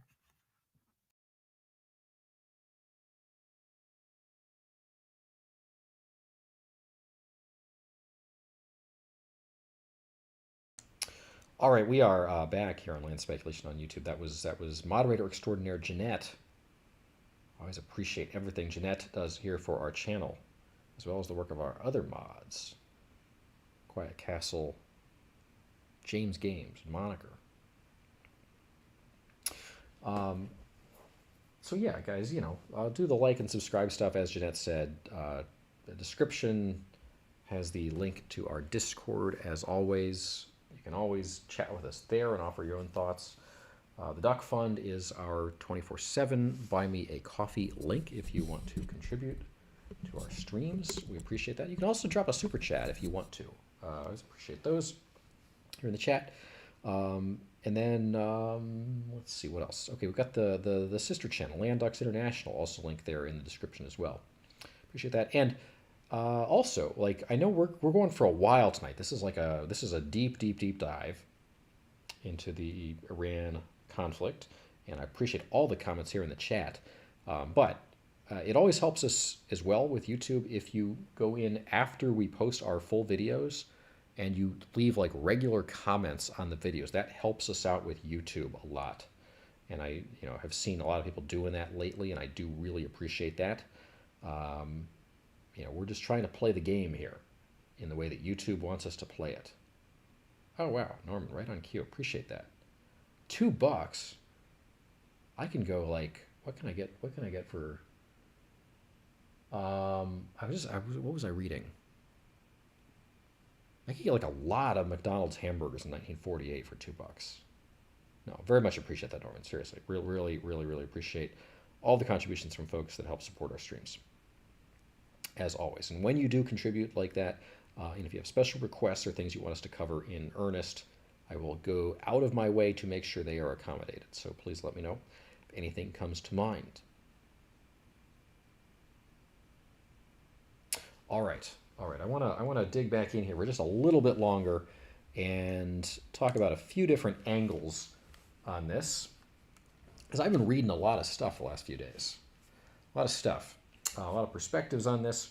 Interestingly, Al Jazeera, which normally has a pretty, like, I'll be generous and call it a mixed bag when it comes to their coverage of stuff, actually has a lot of very in-depth thinking from the perspectives of people in the Middle East on this.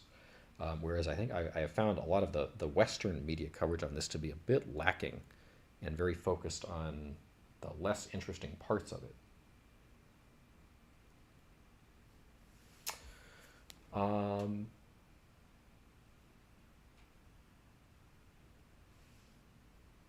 Okay, so I don't know. I can't remember who Ullman is. Anyway, these are just different perspectives from people about why we're here and what the possible end game of this whole thing is. Okay, the Trump administration does not have a clear-cut strategy for what it is trying to do. Obviously, the impact of military strikes is to disarm Iran from its weapons systems, its missiles, its ships, and its ability to fight. But that is not a strategy. It's a tactic. The original message of regime change seems to be going into the distance because how you effectuate a regime change from the air is uncertain and really never has happened before, which is why Donald Trump has kind of been encouraging the people on the ground there to rise up and take over their government. But they're exhausted. The Trump administration appears to be taking a break to come up with a message that it can present to the American public about what it's doing in Iran and why it's doing it and what happens next. Donald Trump, as usual, is a little bit all over the place in his messaging. It's kind of inconsistent justifications for why we're doing this, inconsistent messaging about what our end game is. It frustrates people a little bit. And now it seems like they can't, I don't know, they're kind of trying to decide what they really want to get out of this. It will be a challenge for the U.S. to justify the purpose of this war, given that Iran wasn't posing an immediate threat to the country.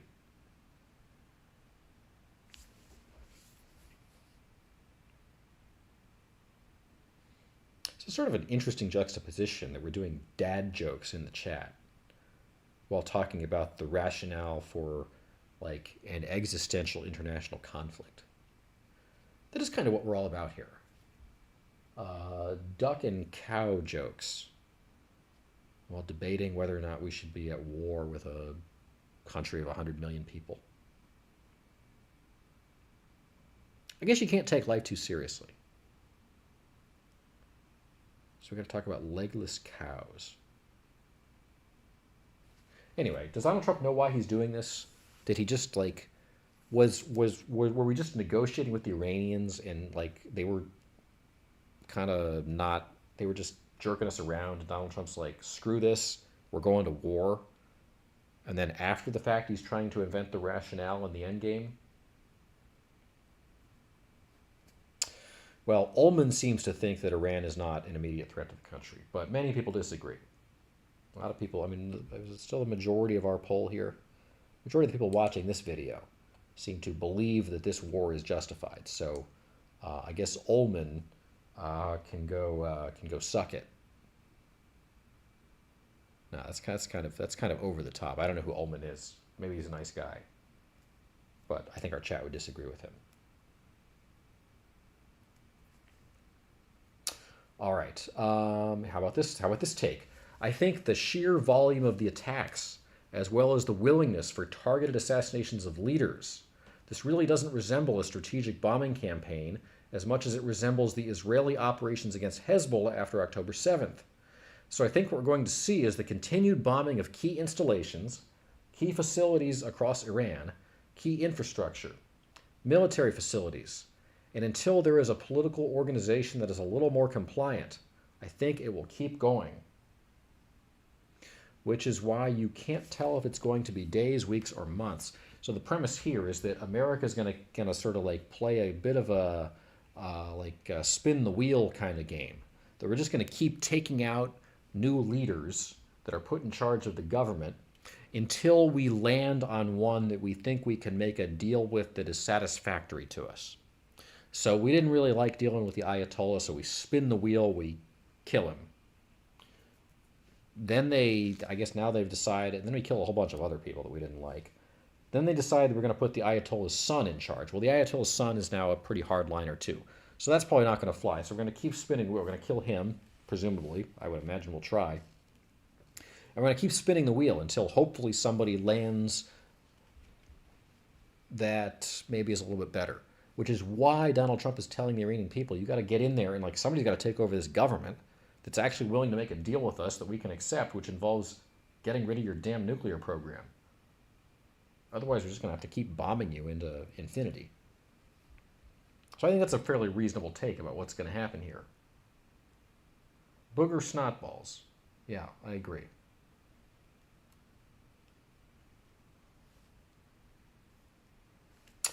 Israel is blowing up Iran's police state to clear the way for a revolt. All right, so this is also a take on what's happening here, which is that we got to we've weakened the government enough. The Iranian people, exhausted and demoralized as they are, will realize that there is an opportunity to cultivate a new future for themselves. This is the Bay of Pigs philosophy that if you take out the government, eventually the people that don't like it will be so angry they'll rise up and take over and establish something better. That does seem like a lot of wishful thinking, though. A lot of people are skeptical that that's actually going to happen. And I would put myself in the camp of being quite skeptical that that is actually likely to happen, because so many damn things have to happen for that to be the case.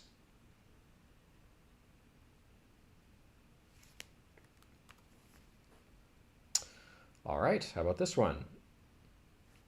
The war is unfortunately taking a trajectory that is not very healthy, and it is concerning, said Algashian, whoever that is. The crucial question now is what the threshold is for Gulf nations being bombed to enter the operation and begin to attack Iran. The likelihood of this happening rises if the war goes on for weeks, as U.S. President Trump has suggested. The intensity of Iran's attacks on the Gulf energy infrastructure, which is increasing, is another concern. Some sort of GCC forward defense is likely to be formed to try to assert deterrence if the attacks continue. The GCC is basically the alliance between the 6 Arabian Peninsula states of Saudi, Kuwait, Bahrain, Qatar, the UAE, and Oman. And the premise here is that Iran is actually kind of shooting itself in the foot here by firing missiles off in all directions because they're pissing off all their neighbors. And that while the U.S. and Israel may struggle to secure the victory in this conflict on their own, that the longer that Iran continues to fire missiles at its neighbors, the more they will be incentivized to actually work together to take out Iran themselves. It's an interesting take.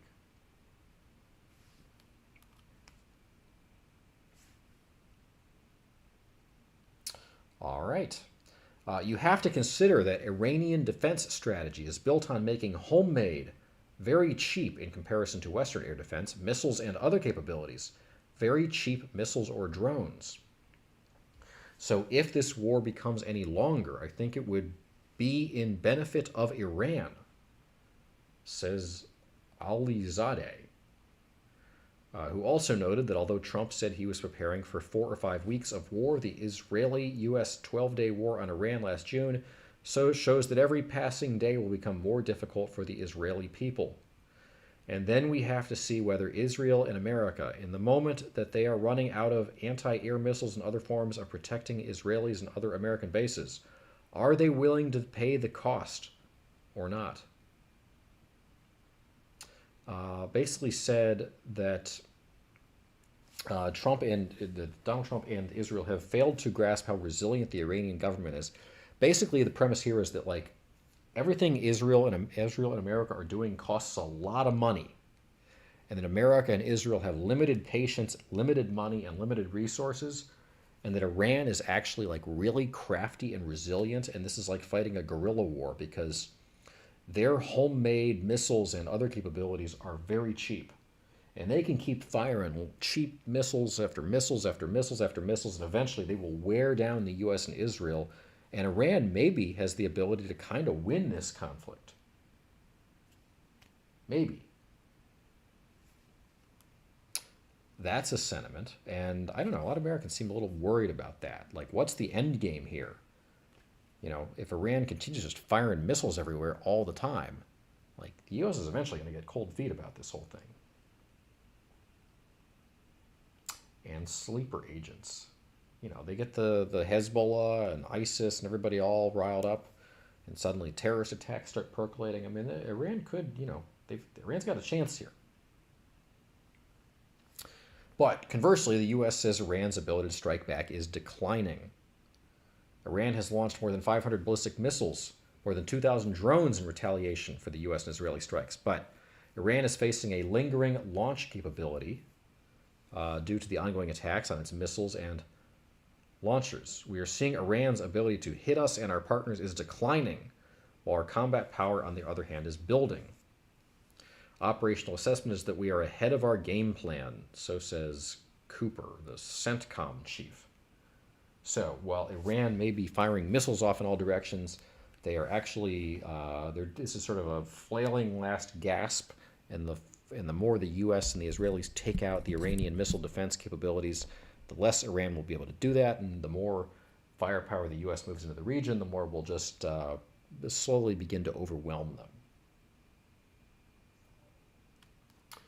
Norman's wondering, is Greenland next? I think Greenland would be easier to defeat than Iran, unless all of Europe got involved. The U.S., meanwhile, is anticipating a third wave of attacks, so the U.S. is going to ramp things up.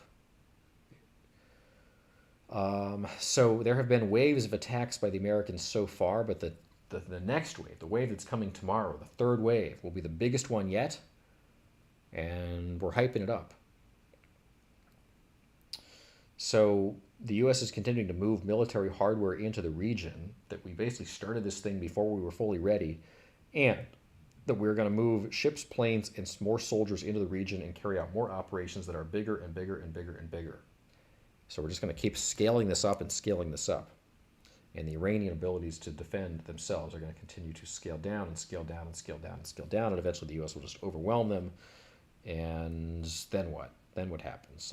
Then it's a question of who takes over the government in Iran. I mean, we could just bomb them into infinity, just bomb everything. I guess we'd run out of bombs. But, okay, this guy's a professor of political science and international affairs at George Washington University here in D.C. He's the director of the Project on Middle East Political Science, says a U.S. attack on Iran would backfire.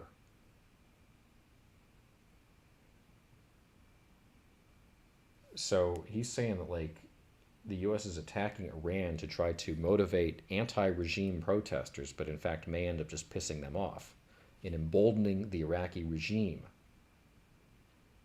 And here's why. Here's why he thinks that Iran will be emboldened by this whole thing. Within the symbolic universe of Shia Islam, to which the majority of Iranians belong, the Ayatollah's death can be interpreted as the fulfillment of a martyrological script.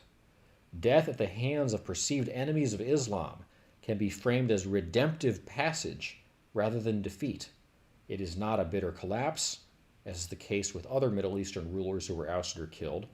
Rather, it is instead an idealized closure, the sacralization of political life through sacrificial death. This martyrological framing has the potential to rally a significant portion of the Iranian population, including those who were previously critical of the leadership, around a narrative of national defense.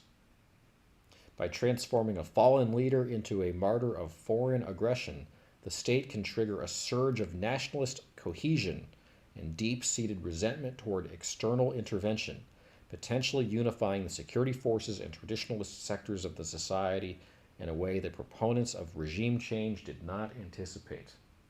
So the theory here is that the people of Iran will actually, even if they didn't like the regime before, that seeing the Ayatollah killed will rally around the Ayatollah's martyrdom and basically view the United States as an evil aggressor, which will cause them to support their old regime more and more. That seems a little bit at odds with what we're actually seeing on the ground. But interesting. I mean, I could certainly see that being the case.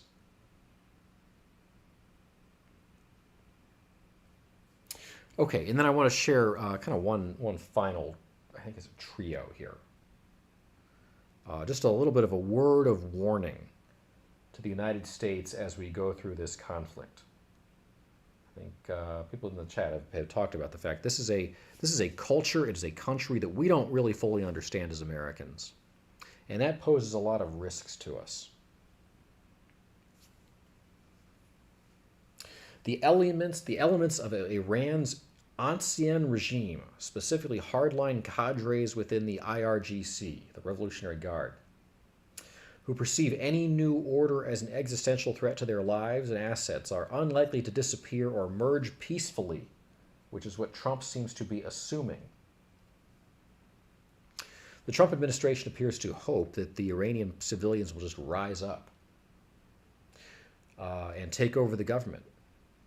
Instead, they are more likely to transition from state actors to decentralized insurgent groups. So the remnants of the government that we are taking out will no longer be a coherent government, but instead will disintegrate into a series of insurgent groups using their deep knowledge of the country's infrastructure to sabotage any attempt to establish a stable or more pro-American government in Iran.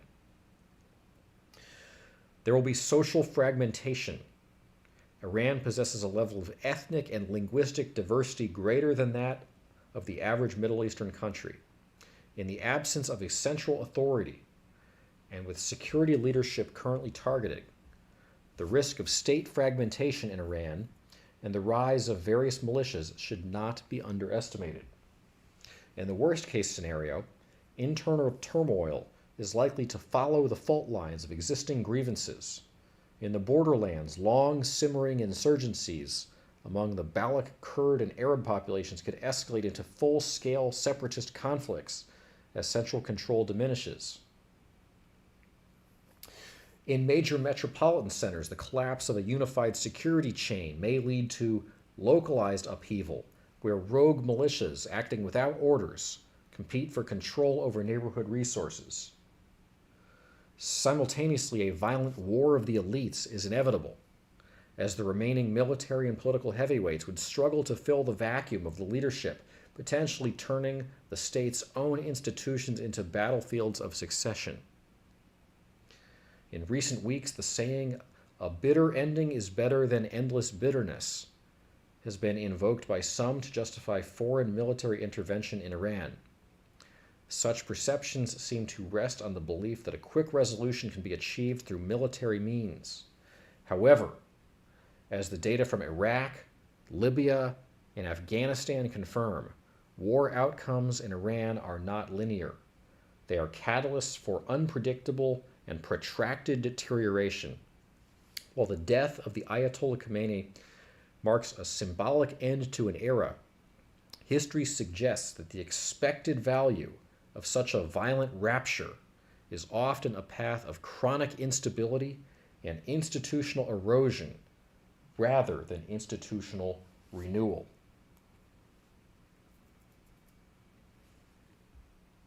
For the people of Iran, the bitter ending of the Ayatollah's regime may not be the final act of their suffering, but the opening chapter of a new, structurally entrenched era of endless bitterness that could haunt the region for decades to come.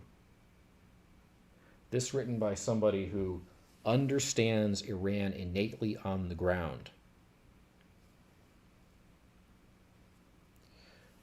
The premise being, similar to Saddam Hussein,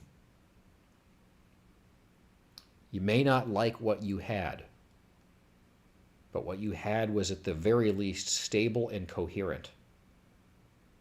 And when you get rid of it, whether it's justified or not, what you're doing is shaking up a hornet's nest. And what is unlikely to happen is that some newer, better regime with just as much stability is likely to slide in and establish some pro-Western utopia that satiates the rest of the Middle East. What you are likely to have happen instead is a huge amount of tribal infighting, competition for power, even more radical sects, some that are way more liberal and some which are way more hardline, more fighting, more sectarian violence, more cultivation of terrorism, more chaos. Maybe not a centralized nuclear program. Is this the path we're headed down? That the end game of this entire conflict, no matter how successful it is militarily, just turns Iran into an even more chaotic place that is even more dangerous in some ways. That would suggest maybe there's no good solution on Iran, and your choices are the Ayatollah with a nuke or a whole bunch of little ISIS, a whole bunch of little ISIS percolating all over the place. Not much America can do about that. This is going to be hard. It's going to be hard. How this ends, who the hell knows? Doesn't seem like the administration knows. So the question now is less about whether it was justified and more about what happens next. And the answer to that is going to be very, very interesting to find out.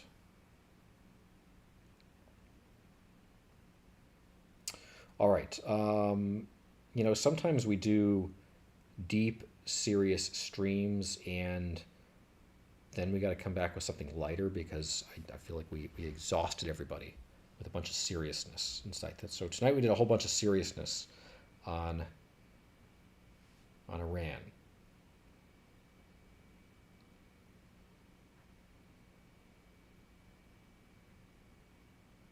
Yes, calming note. Radical sects. Radical sects. Ah, goodness gracious.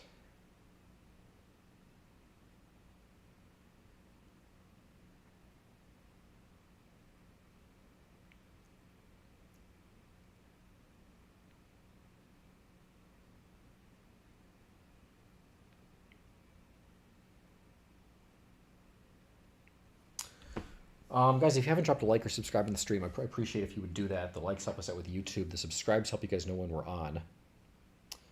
Check our description for the link to our Discord, our Duck Fund, and our sister channel, Land Ducks International. Appreciate the super chat from Norman and all of the support for our stream in general. Tonight's winner is Norman Patterson. Congratulations, Norman Patterson, and that is well deserved. Very well deserved, Norman.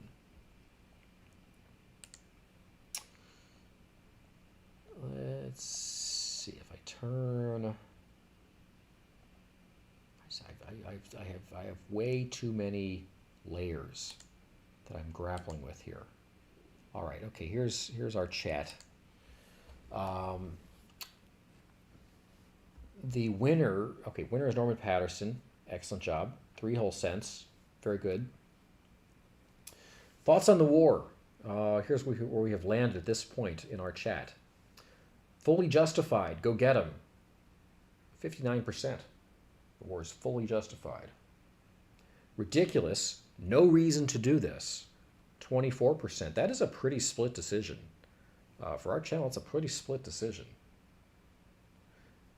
9%, I'm just worried about the end game. I mean, I think, man, everybody's worried about the end game. And then 9%, I don't know and can't figure it out. So that is a pretty, I mean, there's clearly a winner here, but that is definitely a split poll as they go. Sort of 59% fully justified and about 40% 41% other sentiments about this that are more trepidatious. And so that means this is nuanced. There's a lot to sort out, and we don't really know what the hell's going to happen here. So we have offered some hypotheses, and we will continue to refine those as we learn more. For a war that's 3 days old, I guess a lot has percolated in a very short period of time, and hopefully this has been interesting to dig in a little bit more deeply, maybe than some other media sources have done.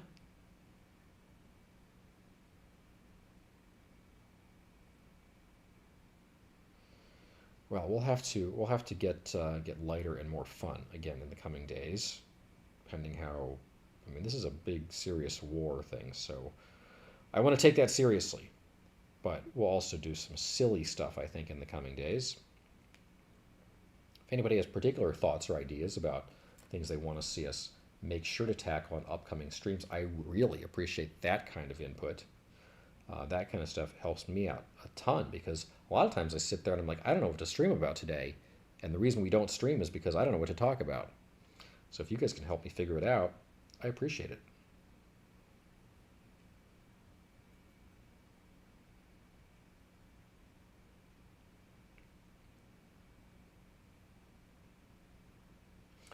Declaration of Independence was signed at the bottom. Apparently on Monday, the Declaration of Independence took off in an airplane to go fly around the country.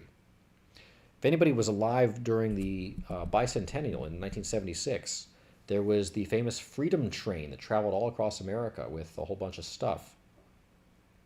Small towns across the country went and saw a bunch of American artifacts. This time there's the Freedom Plane, which is landing in various cities across the country. And included on the Freedom Plane is the Declaration of Independence. So if you are in one of about a half a dozen American cities, you can go see the Declaration of Independence in your city in the coming days. Coming weeks, I guess. A little bit of pressure on that pilot not to crash that plane.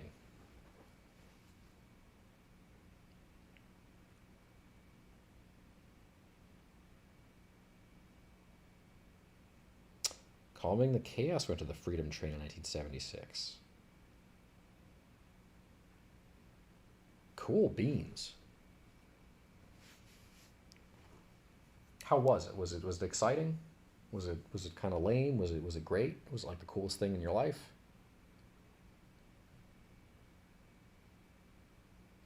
All right, we should check our top fans here. How are we doing on the top fans?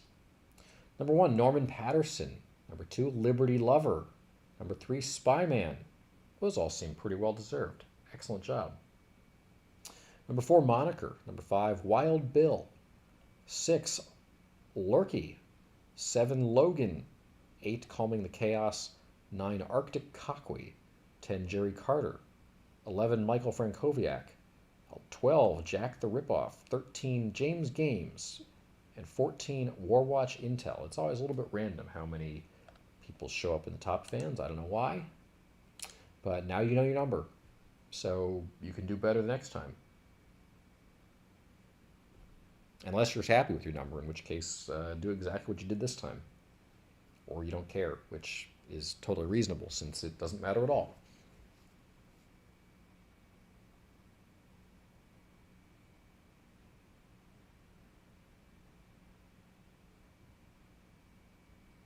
All right, well, we talked for like two plus hours straight. That's like old times here on Land Speculation. All right, well, that's what we got for today. Deep dive into Iran, best we can.